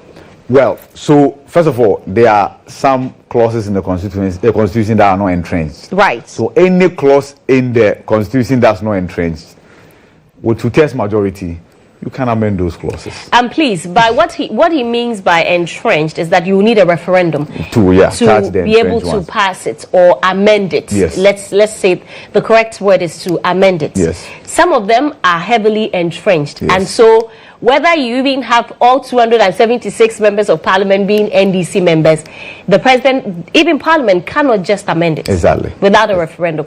But many also say that if it is a referendum that is required and it comes up today, look at the number of people that voted for the NDC. Yes. They make up more than half of us, probably. Yes. But so that would be overly simplistic on the part of those who are making such arguments. Right. We have over 18 million voters on our voters register. If you look at the figure that John Dramani Mahama had and the figure that Dr. Mahmoud Bawumia had, put everything together, we are looking at around 11 million, right? So there were about 7 million Ghanaians who did not vote. Between a little over 6 million Ghanaians who did not vote. Yeah. When it comes to a referendum, it's a different animal altogether. These people might decide to join in, right? So I'm not sure even the incoming president will fidget with the idea of changing things that will not sit well with the public. As for the white paper for the amendment of the Constitution, it's there already. The things we want amended are there. Reducing the powers of the executive president is there. There are many other things. Untying the hands of the president, so the president doesn't have to pick majority of his appointees from parliament. Do you expect those amendments? Yes, I expect. In fact, yesterday I was listening to Yoba Mutaru, and she mentions that there's a white paper already.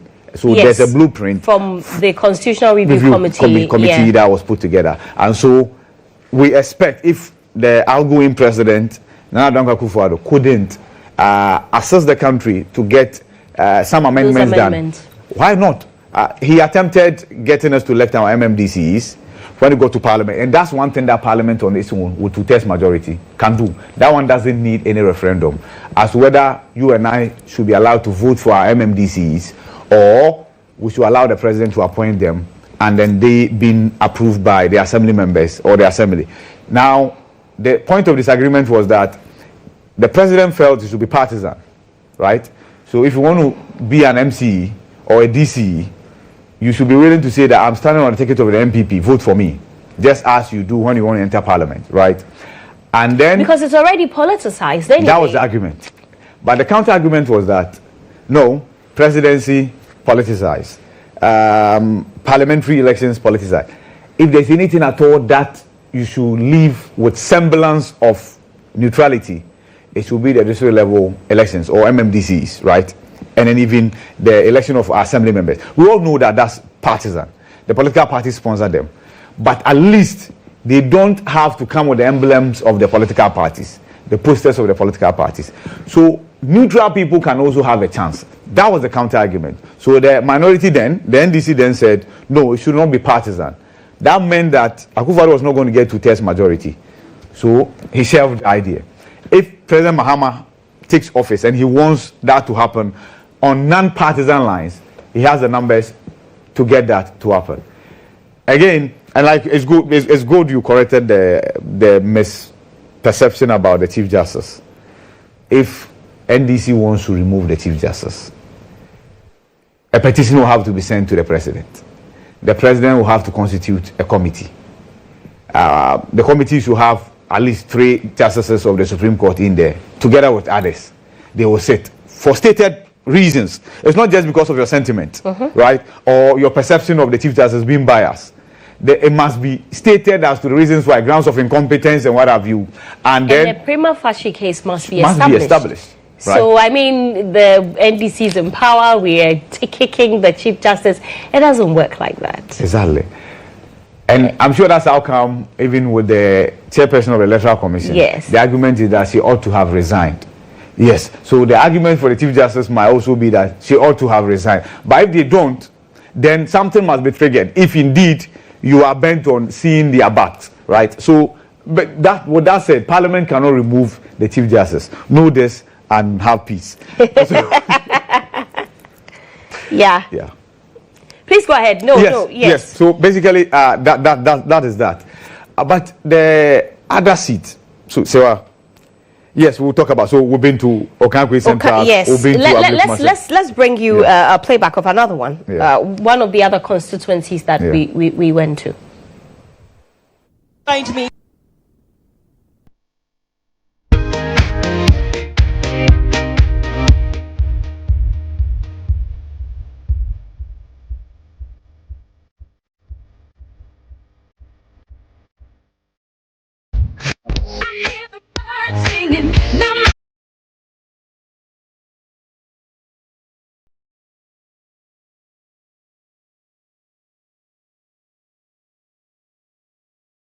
Yes.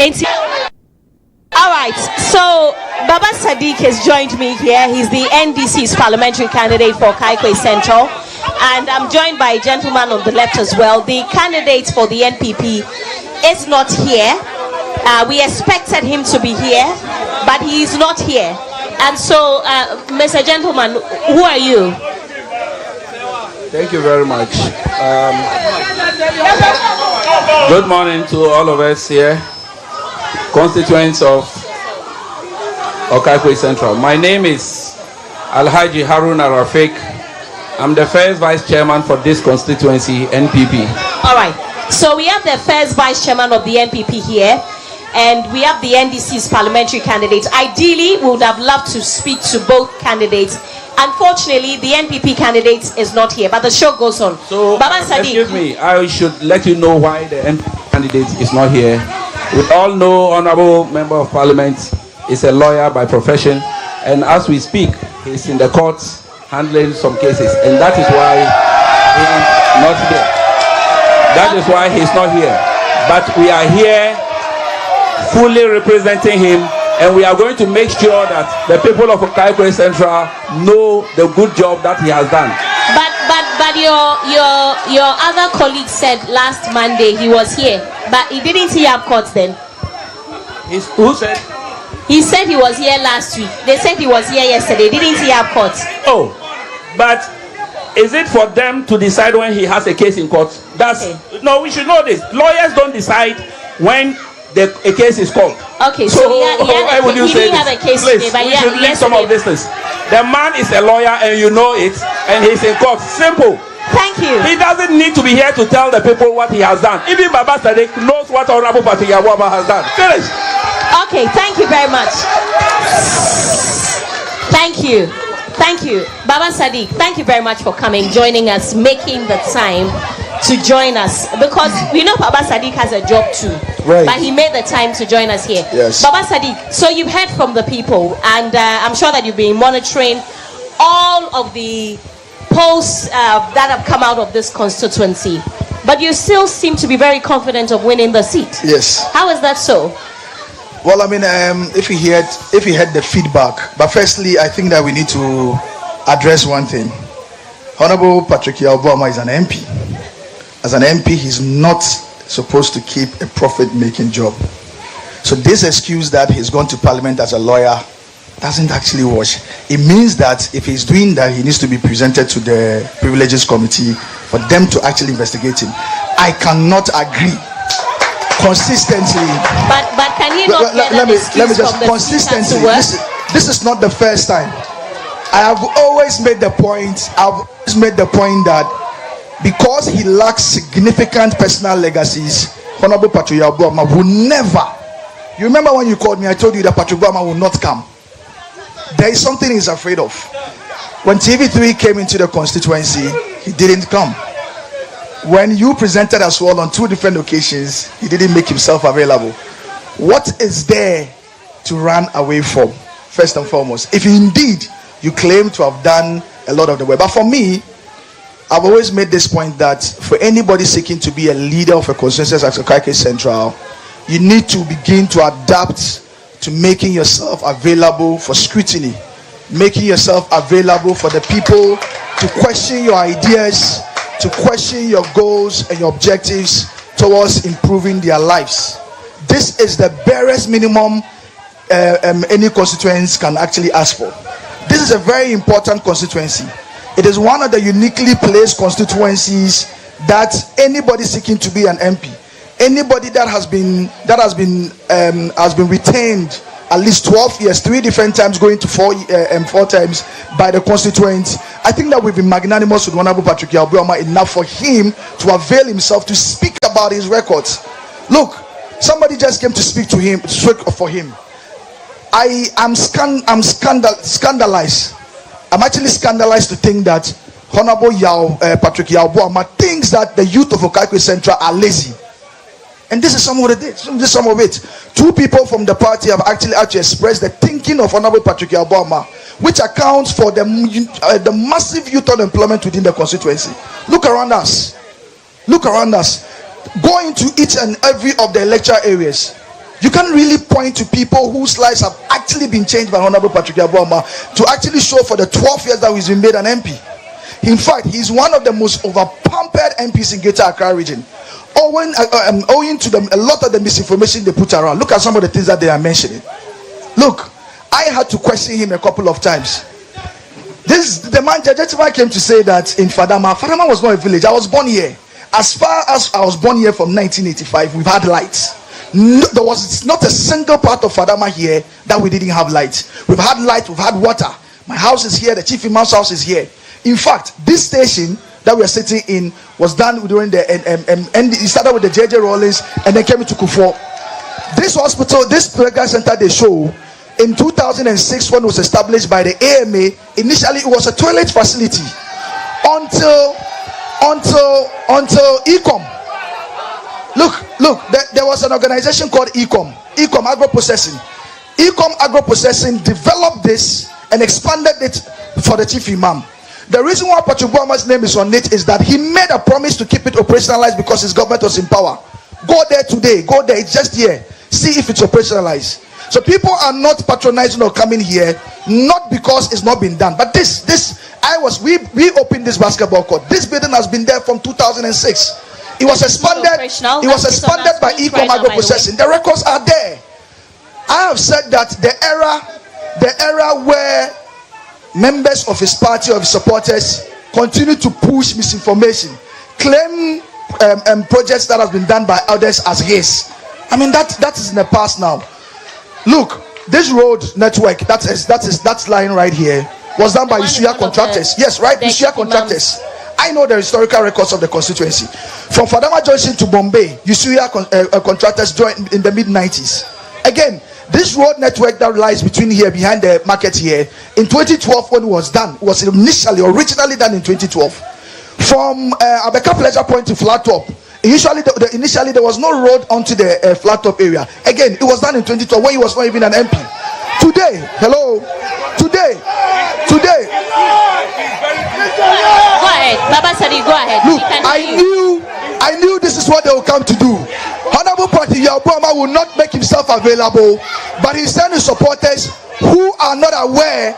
Look, I can debate him anywhere. I have said that I will debate him anywhere on the records. You cannot continue to claim state government, central government projects and claim it as yours. Okay. Indeed, if you are claiming central government projects in Okai Koi Central, it shows that you lack significant personal legacy projects. So, where is your personal legacy projects that you've done within the constituency? So, Baba, why are you claiming things done by the Minister of Roads or Urban Roads and Highways Department? But he probably lobbied for it. How did he lobby? Show me an evidence of the lobbying. Where is the correspondent that shows us he lobbied? How did he lobby for it? This is a very silly excuse my language, that everybody continue to use. Look, and this is not only an MPP thing. I am aware that there are some NDC MPs, when our party is in power, when central government does a project within a particular constituency, particularly when they try to take credit for it. That is the most hollow excuse anybody can give. Today, the kind of MP where we are headed as a country, the kind of MP you are looking for is not only an MP that can make laws, but an MP that understands the unique challenges of their constituencies enough to rely on their experience, on their insight, and their own ingenuity to be solving the challenges. So, Baba said, this is where we are. Going into these elections, give them, because your constituents are here, some of them, those who are not here are watching or listening to us. What are the key things that you are promising to do for the people, for which reason they should vote for you? Well, first and foremost, you heard the feedback from the people. There are a lot more things wrong with the constituency. Okai Koi Central, the 80% of the people that live in the constituency are young people below the ages of 50 years. The biggest issues that confronts them is a massive youth unemployment within the constituency today. These young people are not lazy. I disagree. I was born here, I was raised here, I'm a young person from Okai Koi Central, and nobody looking at my track record will say that I'm lazy. I got opportunity to show and prove what I can do. There are a number of them, able-bodied young men and women who are ready, who have the necessary qualifications, who just want to be placed, who just want the necessary support for them to be able to scale up their businesses and all of these things. These young people in the Okai Koi Central are not lazy. They cannot be lazy. There need to be a conscious opportunity to be able to enable them. So these are some of the things I intend to do. These are some of the things I intend to do. In 12 years, I am saying that if there was a presence of a youth and a job center within the constituency today, I am sure that by now, some of the challenges related to youth unemployment would have been addressed. I am promising that when I come in, ideally the role of the MP is to make laws. But beyond making the laws, whatever intended benefit of the laws that's supposed to bring to the people, Today, you need to have an MP that, like I indicated earlier, can rely on your experience, your insight, and ingenuity to solving them. We need innovative solutions to be able to address some of these challenges. This is why I am promising for us to create the Youth and Job Center within the constituency. I think and submit that the youth and the presence of a Youth and Job Center within the constituency can do, among other things, coordinate job placement for young people within the constituency. Beyond that as well, it will be a point where young people can seek the necessary. Look, the NDC had already promised the National Apprenticeship Program. I can understand their feedback. Honorable Patu Yaboma can never express himself like the way I'm expressing, so they cannot allow themselves for these things to happen. So I get it. I know. I told the producer and the host that he will never come and debate. Rather, what he will do is that he will bring a few of his fanatics for them to come here to try to disrupt the conversation. Other than that, this is a very important conversation. So let me continue. The Youth and Job Center would, among other things, also be that point where we can use to coordinate, mobilize, organize young individuals and submit them to the National Apprenticeship Program that the NDC had promised. For example, the NDC had also promised the National Women's Bank.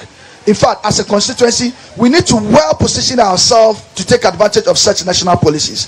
How do we find a particular one-stop shop where we can identify some of these hard-working women traders within the women entrepreneurs within the constituency and provide them the necessary support and guarantees for them to access these particular benefits? And this is some of the things that I intend for us to do with the Youth and Job Center. I am very confident that the presence of a Youth and Job Center within Okai Koi Central will go a long way to deal with the massive youth unemployment within the constituency. For me, I have said to everybody that I am not looking for us to come and claim state projects. I am the NDC parliamentary candidate. I have asked everybody, is it logical for me to claim these projects that has been done by NDC and John Mahama? It doesn't. As an MP today, you need to have your own personal legacies. A few of the things that they are talking about, we keep doing it and done it. In terms of health, as recent as yesterday, we've organized not one, not two, not three, free health initiatives within the constituency. In terms of skills, I am in opposition, but we are able to still identify young individuals and provide jobs and support for them. Some of them are still living in tree music. Some of them have gotten hand skills, a lot of them, from makeup to all of those things. So if even in position, as Baba Sadiq, we are able to do this without the benefit of the state taxes, then I deserve his support. But what we are looking for is that for 12 years that the constituency has been magnanimous for you, what is the significant legacy initiative that you have beyond claiming credit for central government projects? All right, thank you very much. Let me come to the NPP rep. So you have heard Patrick and all the things that you have heard. Sorry, Baba Sadiq and all the things that he said. Thank you very much. It's quite interesting. My brother keeps hammering on the fact that issue that Honorable Patrick Yaboma cannot be here, he cannot debate him. It's quite sad that he's capitalizing on the absence of Honorable Patrick Yaboma to make it look as if he's able to debate better than Honorable Patrick Yaboma, who is a lawyer by profession.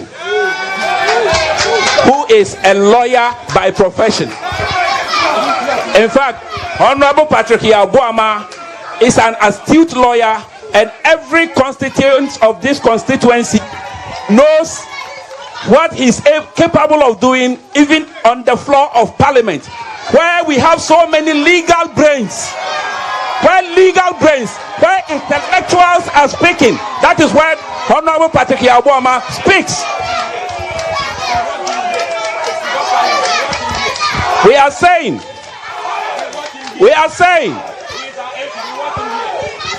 please allow them. Please go ahead. My brother, allow them. That is their character, and I'm not surprised they are doing this. You can see how gentle NPP was when they were speaking. And this is a clear defeatist approach.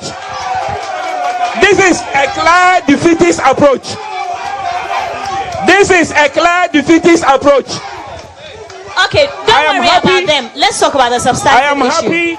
I am happy we are on camera and everybody has seen how uncivilized they are behaving here. So again, So again,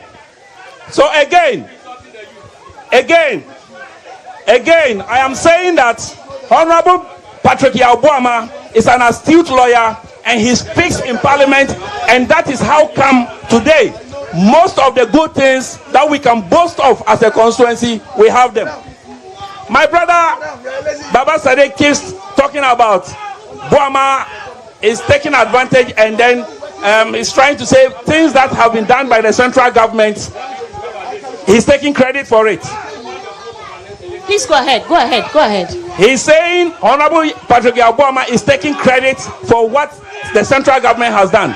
I am particularly happy that he himself has recognized that the central government has been very, very impactful in this constituency. My brother just shot himself in the foot and he didn't know. But what happens is this: I don't know why my brother wants to go to Parliament if he doesn't believe that as a member of Parliament, aside enacting laws, you can also go and lobby and get goods for your constituency. But he said that. He's saying that he's taking credit.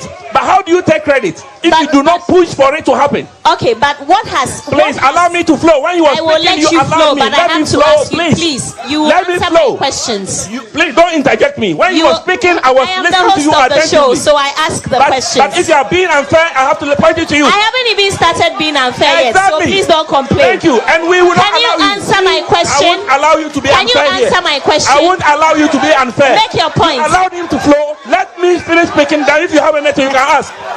I am not a walkover. Baba Sadiq is talking about Patrick Buama. He is not up to that level. He's not up to Buama's level. That is why Buama is not here. I thought you said he was going to court. Thank you very much. I said he's not his level. But so he's not here because he's not his level, but not because he's in court. He's not his level. Is he his level? He's not his level. Is he in court or is because he's not his level? Which is which? He's in court, but he's not his level. He himself, he knows. Okay. Please, let's have some silence. All right. And Mr. Vice Chair, Mr. First Vice Chair, it is my show. When I want to ask a question, I will ask. You can choose to answer or not. But please, I don't think anybody here is a walk or pushover. Thank you very much. So go ahead. Thank you very much. In as much as you are the host, if you are being unfair and I realize it, I point it to you. I am not being unfair, for the records. All right. Go ahead. Let me go ahead. What I'm saying is, as a member of Parliament, aside enacting laws, you push for developmental projects. Even Baba Sadiq, who is not an MP, which I doubt if he will ever be an MP for this constituency, says he is able to do things. He will be able to push for an agenda to be pursued. So now, let's ask ourselves. He just mentioned vaguely that he has been able to impact the youth, even as he's not an MP. He should be able to show us empirical evidence, because he asked a question that Honorable Patrick Yabuama should show evidence that he lobbied. He should show us evidence of the people that he has impacted in this constituency, even as he has not been an MP. Now, I am going to take all of us through initiative projects that has been done by Honorable Patrick Yabuama for this constituency. Okay. Aside the road networks, the pavement blocks that every constituent, including Baba Sadiq's father's house, in front of his father's house, the road was pushed and done by Honorable Patrick Yabuama. Even though Baba Sadiq has told us he was born and bred in this constituency, unfortunately he doesn't even live in this constituency. Does Patrick Yabuama live in this constituency? He lives here. Everybody knows where to find Patrick Yabuama. Let him tell us where he lives. Where does he live? Where does Patrick Yabuama live? In this constituency? He knows where he lives. Where does he live? He lives just by Alton Drugs. His house is just here. That's where he lives. And every constituent knows where to find Patrick Yabuama. There is no one here. They're saying one here. They're saying it's a lie. He doesn't live here. Who is saying this? Ask them. All of them. Honorable Patrick Yabuama lives in the constituency. It is only Baba Sadiq who doesn't live here just because he thinks there's an opportunity he's coming to become an MP. just recently, I have Baba Sadiq's statement here. Baba Sadiq's statement at the police station where he himself has put his address here. It is here, I can share it with you. And his address is not in this constituency. I have it and I can prove it to you right now. Okay. If your producers can see me for it, and I'll show you his house address. So you cannot decide to live outside the constituency and come and be seeking for a position in this constituency. Okay, Mr. Vice Chair, hold on. Yeah, so I'm now taking you through. They to say they know Mr. Patrick Boame's address. I am saying that everybody here knows Honorable Patrick Boame's house, including Baba Sadiq. Go ahead. Now, it is not by mistake. Please go ahead. We can hear you. It is not by mistake that Honorable Patrick Boame on several occasions has been adjudged as the best MP in this country. When? It is not a mistake. When? Oh, just recent. The recent one was done earlier part of this year. Who did it? I'll get the institution that did it for you. But I'm telling you, Honorable Patrick Boame has been adjudged as best. I'm a journalist. I haven't seen anything like that. So I will supply that for you. I will supply that for you. So again, I am going to pick sector by sector,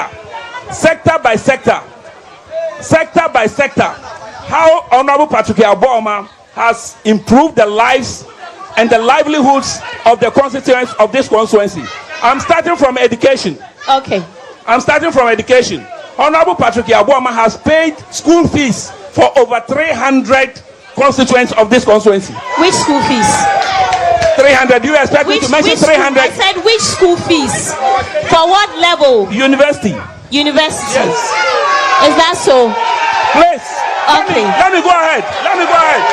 I'm not done yet. So let me finish. You can ask your questions. Over 300. I said over 300 students. University schools. Again. Do you have parents here whose children have benefited from it? Look at them. All of you. Please. Okay. When the opportunity is given, they will come and speak to it, and they'll tell you. So all these people have their children in the university. You. Please come. Please hold on. Please. So hold on.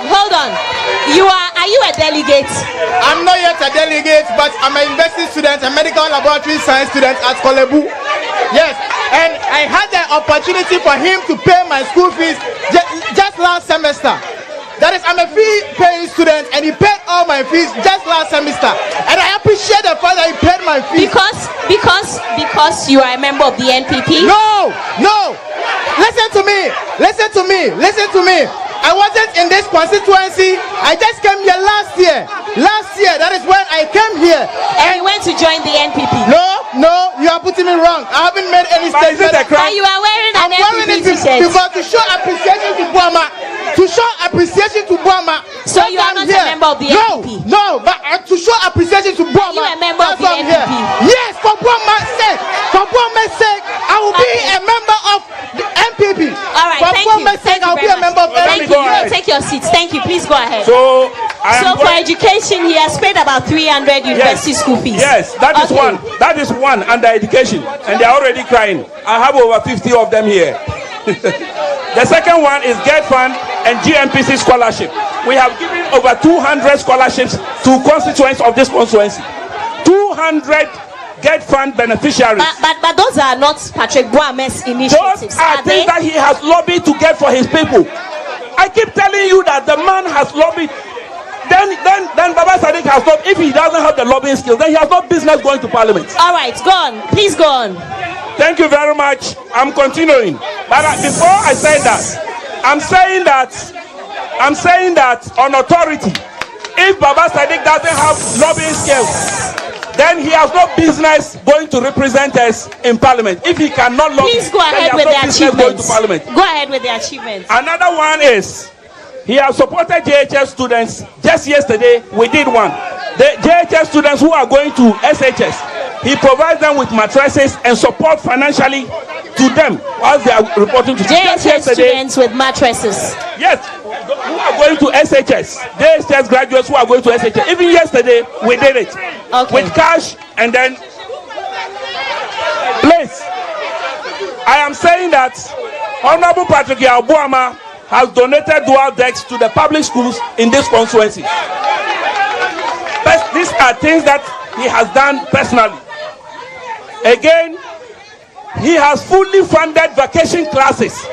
Every parent, including the NDC people sitting here, all their children are beneficiaries of the free vacation classes. Go ahead. Honorable Patrick Yabuama has once again, through his lobbying skills, gotten from Get Fund the construction of a 12-unit classroom block, which is just being done in front of Baba Sadiq's house, just here. In front of Baba Sadiq's house, that is being done.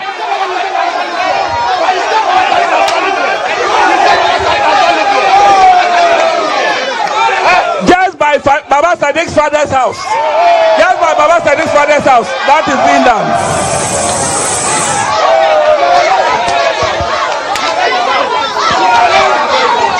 As we speak. Please, can you be as we speak? Yeah. If you go to one of our electoral areas, Apenkwa, there's a cheap compound there. Honorable Patrick Yabuama has fully funded the renovation of that Apenkwa Chiefs compound, which is currently operational. Honorable Patrick Yabuama has personally registered over 5,000 constituents on national health insurance. Meanwhile, they are all beneficiaries. You are all are you not a beneficiary? Are you not a beneficiary? All of you and your families. All of you and your families are beneficiaries.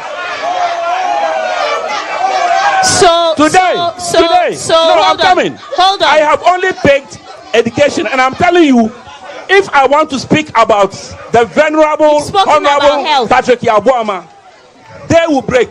So, because the things Mr. honorable Patrick Yabuama has done. Please wait. I'm giving you the chance to say it. But are you telling me that for 12 years that he's been member of parliament, these are the things: paid school fees for 300 university students, refurbish the Chips compound. Is there more? Can you run us through it very quickly? All right. Just run us through it. I am telling you. Okay, now let's go. I'm just going straight forward to the list of what he has done. I'm taking you to youth and empowerment, jobs that they stood here to say they have not created opportunities for people. We have 200 beneficiaries in soap making. 200 beneficiaries. This was done just last year. We have 100 beneficiaries on IT training. We have over 180 beneficiaries on interior decoration. This is what we have done for the people. We have 250 beneficiaries for bakery. That's Honorable Patrick Yabuama for you. We have 350 beneficiaries in graphic design. 350 beneficiaries in graphic design. We have over 30 constituents who have received training in mobile phone repairs.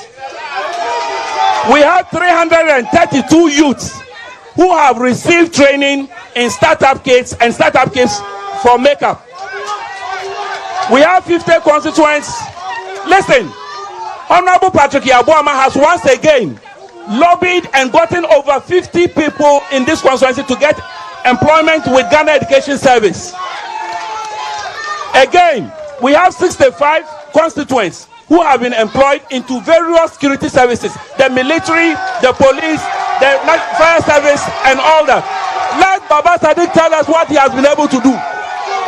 Let Baba Sadiq tell us what he has been able to do. Baba Sadiq is not a member of parliament. But he was here boasting that even not being a member of parliament, he's able to impact. All right, thank you very much. No, let me finish. Thank you. It's time. Thank you. Thank you very much. So this is the vice chair of the NPP in the Okai Koi Central constituency. Thank you. You have spoken enough. Thank you. And Baba Sadiq, I'll give you the chance to respond. But I want to speak to the constituents. Okay, you have heard both members of the representative from the NDC and that of the NPP as well. Who is going to speak? Yes, go ahead. is an NDC executive member. It doesn't matter. It doesn't matter. We'll give Good morning. The MPP will speak. Please. Good morning, Serwaa. What I'm holding in my hand here is their own project diary. So if only their people knows that what is in here is the truth, they should keep quiet. They should keep mute and listening to me. Perfect. The person speaking with you, I'm the assembly member for Blemago Electoral area. And an NDC member. For sure. I will not lie. Thank you. So just I will not hide my identity. So add it. I am not going to hide my identity. Don't hide behind Assemblyman. Please, Serwaa, I want to ask the first question. Visiting churches on 31st, is it a project? Visiting churches on 31st night, is it a project? If a makeup shop is having its graduation, if a makeup shop wants to graduate its students and you are invited, is it a project? I don't want to talk much. I want to open the last page and show it to you. This is Shino. This is Shino. I want to show it to the camera. Check this very school. They said what? Construction of 12 unit classroom in Shino school in Okai Koi Central. I want you to take your camera to Shino and see whether you can locate this very school. Madam, I want to look. If I say I'll go through this very thing, we are not going to end. I should go through. No problem. No problem. As an assembly member, I started organizing a gala. Then I wasn't an assembly member. I started organizing a gala since 2014. Since 2014, as I speak with you, one of the participants in that gala, he's playing at this thing. He's playing Tamale United. The name is Faisal.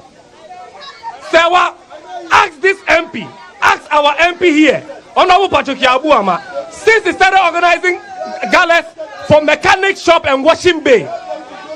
Each year, ask him each year, is any of them selected to be put in any premier this thing, football this thing, and also to end it all, as I speak with you, I'm going to show you one evidence.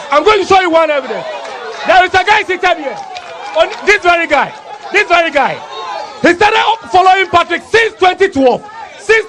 Do you know what he does?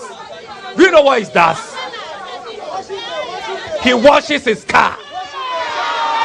So I don't blame his own people. I don't blame his own subordinates to come and stand here and tell you that the people in Fadama are lazy. And what he said, it's not coming from him, it's coming from the MP itself. That is what the MP always tell the people of Okai Koi Central. And I'm telling you, inshallah, we won Blemago in the elections of the assembly. We won them in Bamamo, we won them in Olengele, we won them in Wayama. We are winning this election for Baba Sadiq. Thank you very much. Thank you. Thank you too. All right. Thank you. All right.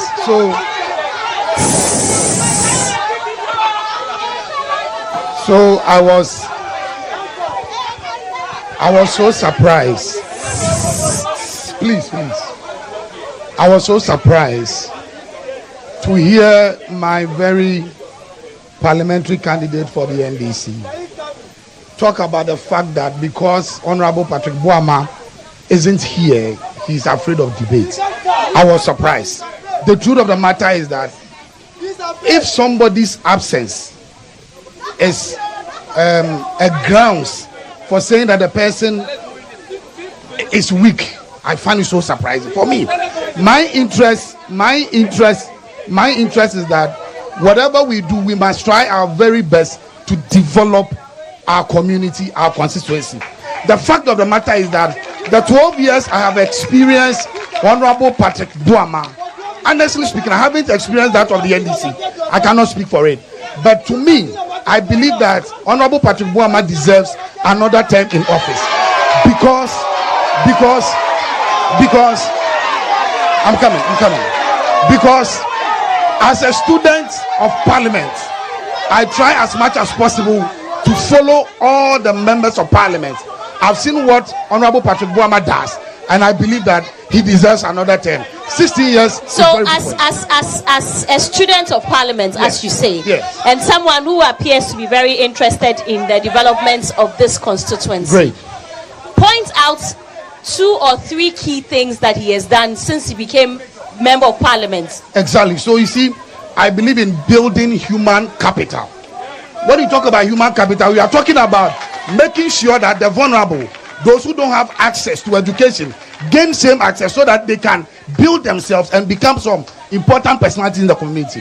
You heard the vice chair talk about people he has paid their fee. See, if I tell you how some of us suffered before we were able to go to school, it will shock you. And so to build human capital is a great work. And I think that I salute him for that. I was expecting that my PC, probably I was not here, to also tell us that, oh, I've been able even to, let's say, assist, let's say, about 10 people. Do you know why? I haven't given him the chance to speak, but okay. But do you know why? Do you know why you can't ask him that question?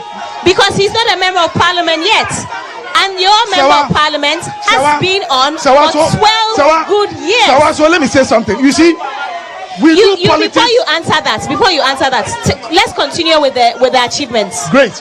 And you heard the vice chair talk about roads that he is being constructing in this constituency. Is he using his own money?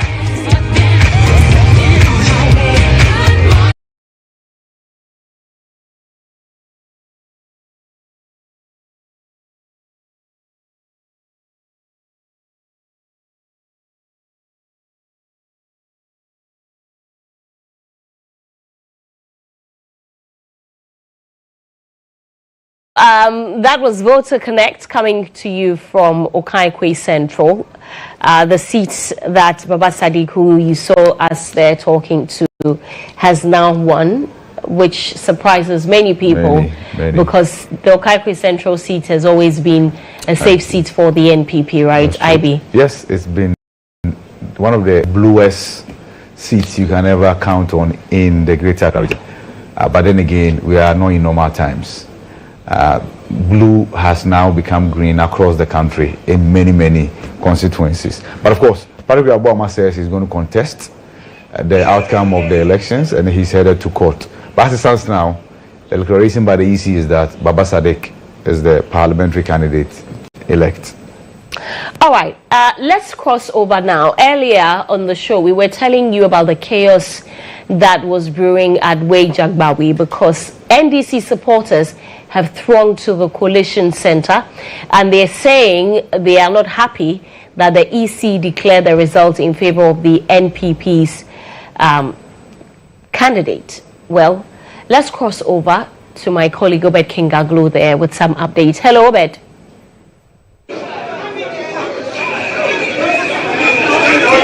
Hello, Obed. Right, so Serwaa, I can hear you. We are still here at the Weijagbawi Municipal Assembly where members and supporters of the National Democratic Congress are massed up since dawn, alleging that they've got the hint of some alleged manipulation of figures to tally the declared results for Jerry Ahmed Shaib, who is the NPP parliamentary candidate for the Weijagbawi constituency. Now, since 2 a.m. we've been here, and members of the party insist that until the coalition is done and Felix Odati Lamte, who is the parliamentary candidate for the NDC here in the Weijagbawi constituency, is declared winner, they are not going to surrender. We have the parliamentary candidate inside the coalition center here, and briefly we'll be going to inside the room to check what is happening. But earlier there was confusion and pandemonium as members of the party started throwing water and broke glasses. But calm has been restored. As you can see, police officials still here trying to ensure that there is calm and order here. We are told that it is likely that they may move all materials here to the Regional Coalition Center. Let's go inside the Coalition Center and find out what exactly is transpiring in the Coalition Center. You can see right behind me is a Member of Parliament, Serwaa Kwaku. We've been here since dawn. What is the latest update inside there? Okay, I think what is happening now is that we are getting ready to take everything to the Regional Election Coalition Center so that we go and compare the pink sheets to see where the discrepancies are. So that is where we are. The commander is here now. So we are getting vehicle for our people. We've calmed them down. We are getting vehicle for them to get ready and follow the document that we are taking to the regional office. For those who don't know what happened, why are we here today? Because we know the results have been declared for Jerry Ahmed Shaibu. Yes, I think that after the declaration, as you can all see, everybody went home. But we took our pink sheet back to our regional office, the NDC regional office, to go through the pink sheet. But when we got there, we realized that the result that was declared was not accurate. So we sent somebody to come to the office here to come and pick the coalition sheet, that is ours, so that we'll do the comparison. But when he got here, that is yesterday, Wednesday, when he got there, he realized that the returning officer and the EC official were inside filling a form. So the person raised alarm. So all our NDC people got here. When we got here, we asked the returning officer, what are you doing here? He said he was in the house. And the officer called him to come back. And then when they came, then he said they should fill a form. I said, what were you filling in the form? He said he doesn't know what they are filling. So that is where the aggregation is going on. Because how could you be filling something that you have declared already? If everybody has signed and they have declared, which coalition form, pink sheet, are you filling again? Which one are you filling again? People have signed, you have declared, everybody is gone. So when we said we were going back to check our own, now you said you were in here, changing figures in there. Okay. So we want to ask, per your own tabulation, you are saying that Felix Odate won the election? That is what we are saying. And if you can see, His Excellency John Dramani Mahama got 35,000. Bawumia got 30,000.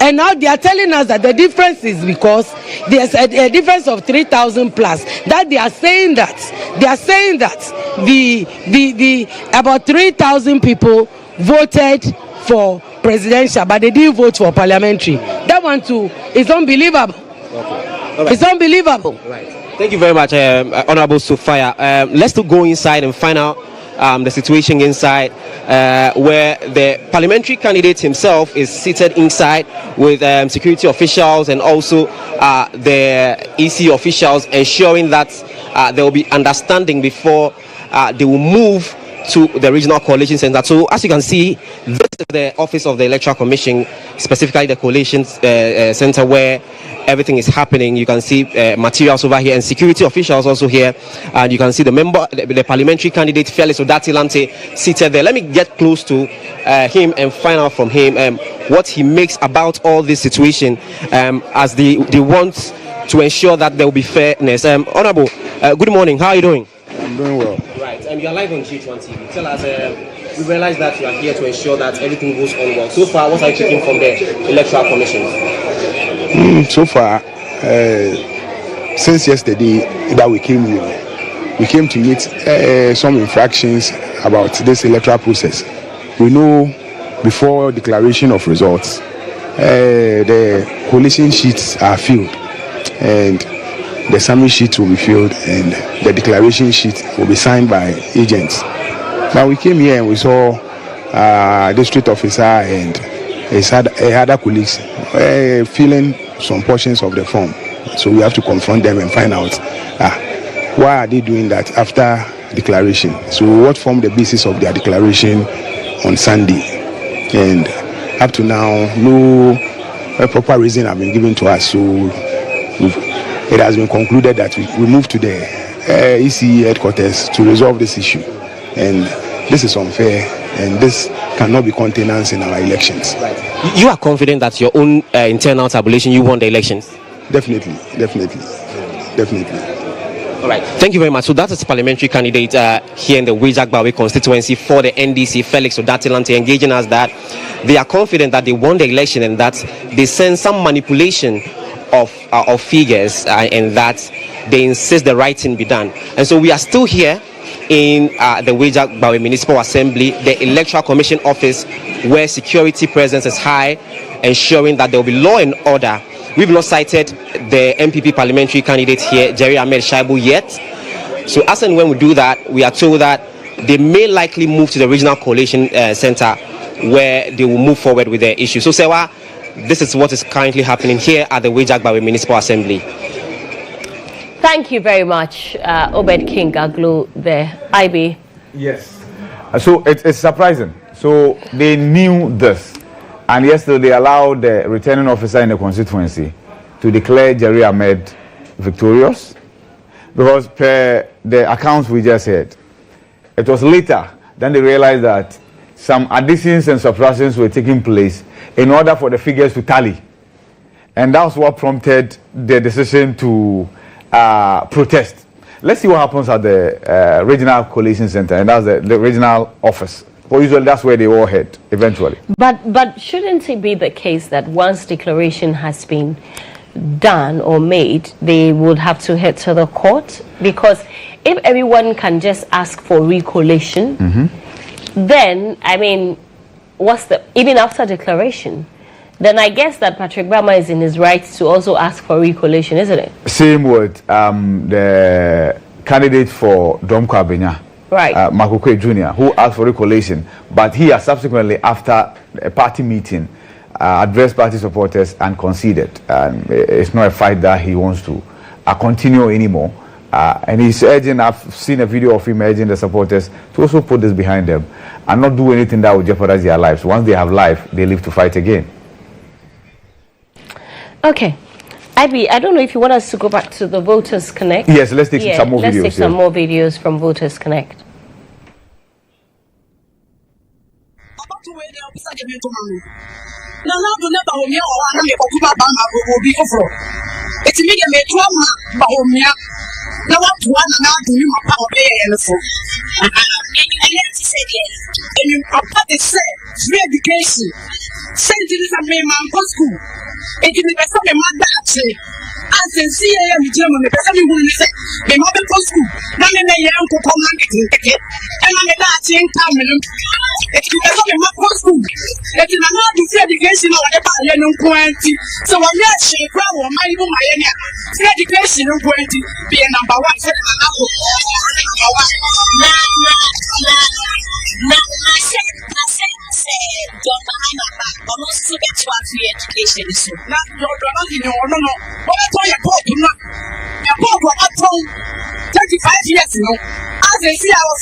Yo, yeah, that's it.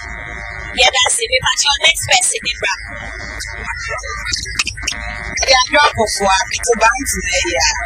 yo, it's here to hear about you.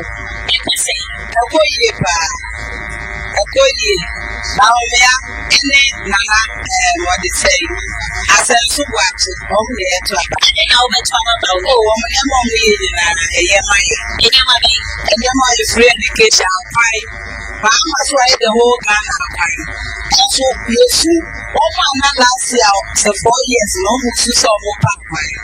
Almost now, I was a family, not a good summer. If you can only an hour. And then, I could find the name, oh my God, funny and then who will say, oh my God. Now, almost see a sick woman. Romy, who said, Romy, then quite the Korean. It can't out to the super. The year they will see they will be there. Come on, no, come here, no, you, yeah, that's it. Okay, Papa Day, yes, Papa Day, maybe I mean it's who say who supports the NPP. Some are who supporting. Okay, this is now supporting MPP. One, I remember saying the time ago, I feel I'm worried. Now I was thinking, a fire banana, that's why I was teaching. If you worry about within 1 month, and it is MPP forcing on the free education. Tell me, I'm on the pressure crowd.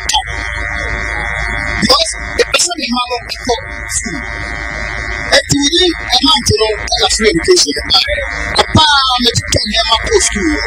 Yes, I'm free. No school fees, nothing. Second one is the same thing.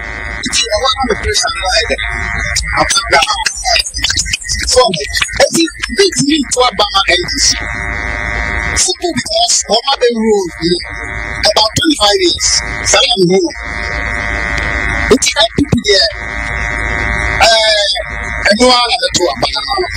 Now, say it's a free education.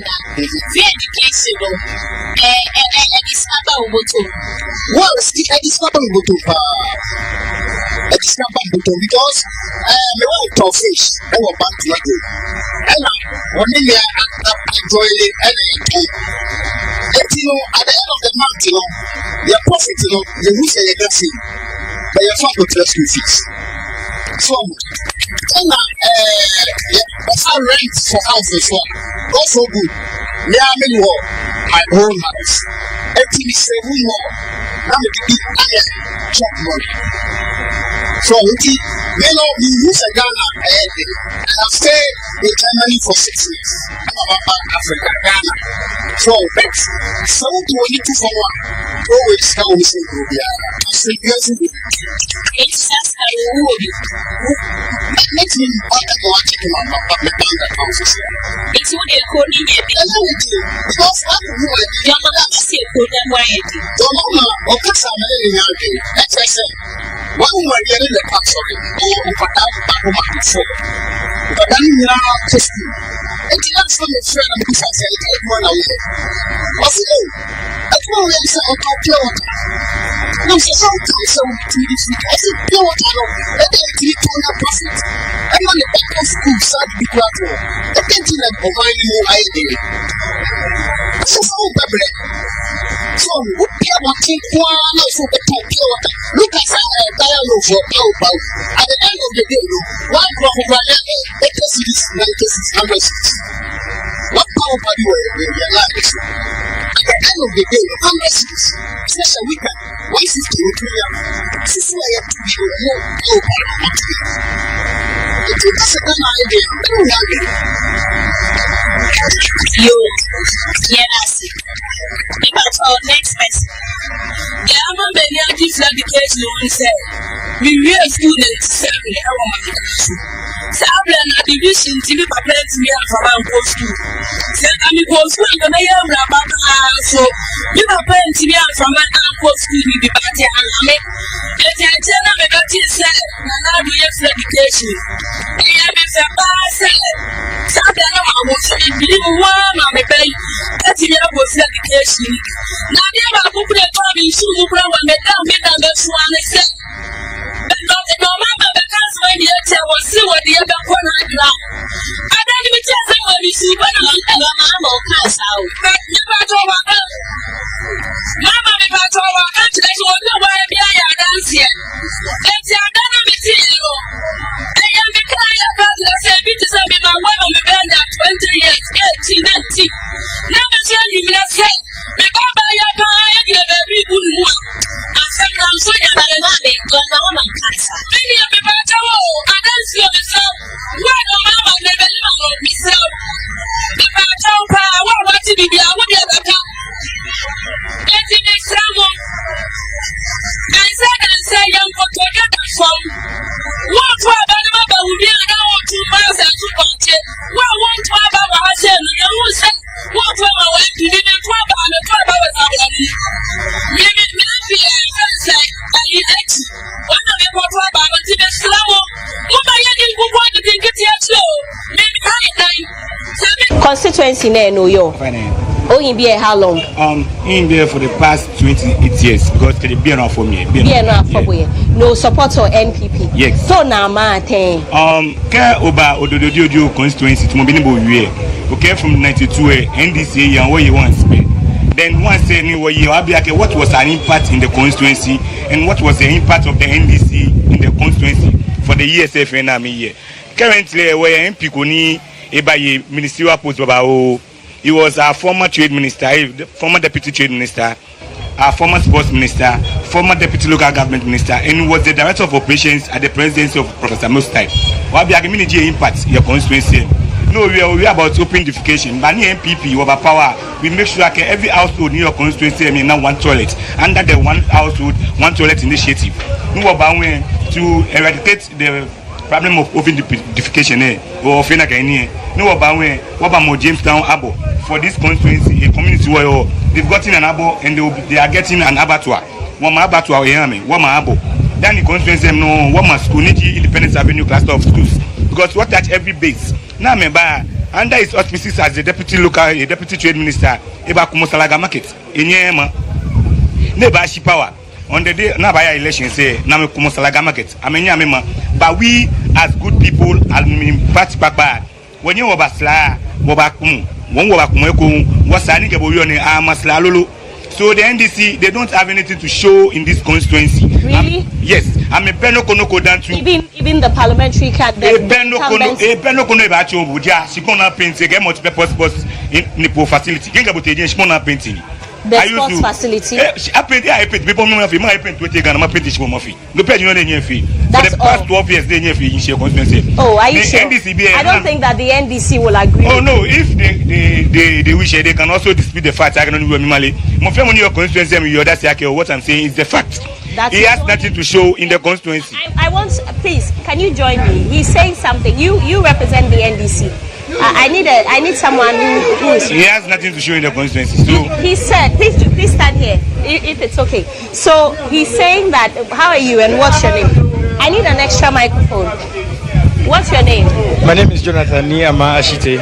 Please, okay, please. Oh fine. It's Anima Kenya Noko. Oh fine, hold on. Oh fine. Nye me few minutes. Dani waba channel. Esani. Oh fine, mommy am. Oh fine, nye manye trish. Dani waba channel. Mita Anima Kenya Keshin. Waka fe dede ona. Oh fine, wahani shinumuaba wote. One tree aha mo fe mo be na ewie e wo fine ke mo kon wie cafe dede bonenye na ewie oyiwa don aha o fine aka wo be e bie o fine wo be okay e wo o fine eke ni NDC ba power nye candidate ni Lantevanda Poe no ni pene feji. He's painted the floor in the name of a multi-purpose sports facility. How do you respond to that? The MPP has always been known to be a party. They only know how to peddle falsehood.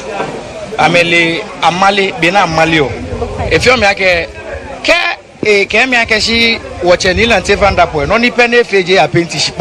this guy is not being fair to himself. Because oh, I think guy okay. Minta oni will be an yes. Okay. Watch an and Tevanda point. A fair project Babao ya Ododo. Nino he won 2020 and me. Dear Madam Obi and any catchom and beef. This is Lutu money watch an and Tevanda point. A wakano you won for she can handle and Tevanda point. Much and a project in a konobo to it. Number one, watch an and Tevanda point. A Jeshine a face alaga market. Was alaga market near your BNA. Watch an and Tevanda Pojishi. Ne boy Salaga market FMO. I cut it sword 2016.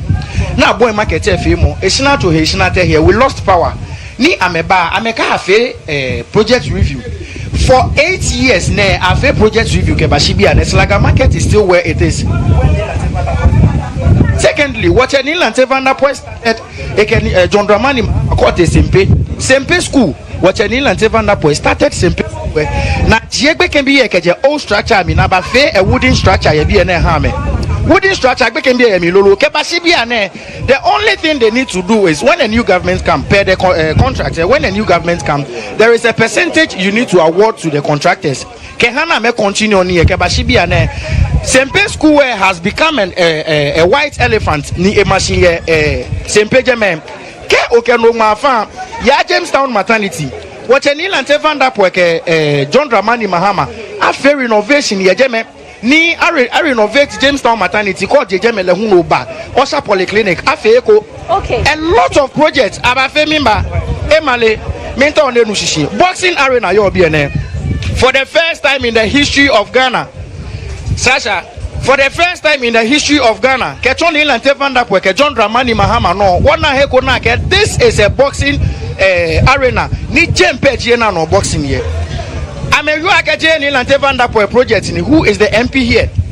The last State of the Nation's address. Ni watch John Dramani Mahama. You can go on YouTube and research. Watch at the last State of the Nation's address. John Dramani Mahama himself, the president then was boxing arena. Your boxing arena is here, and you a layman.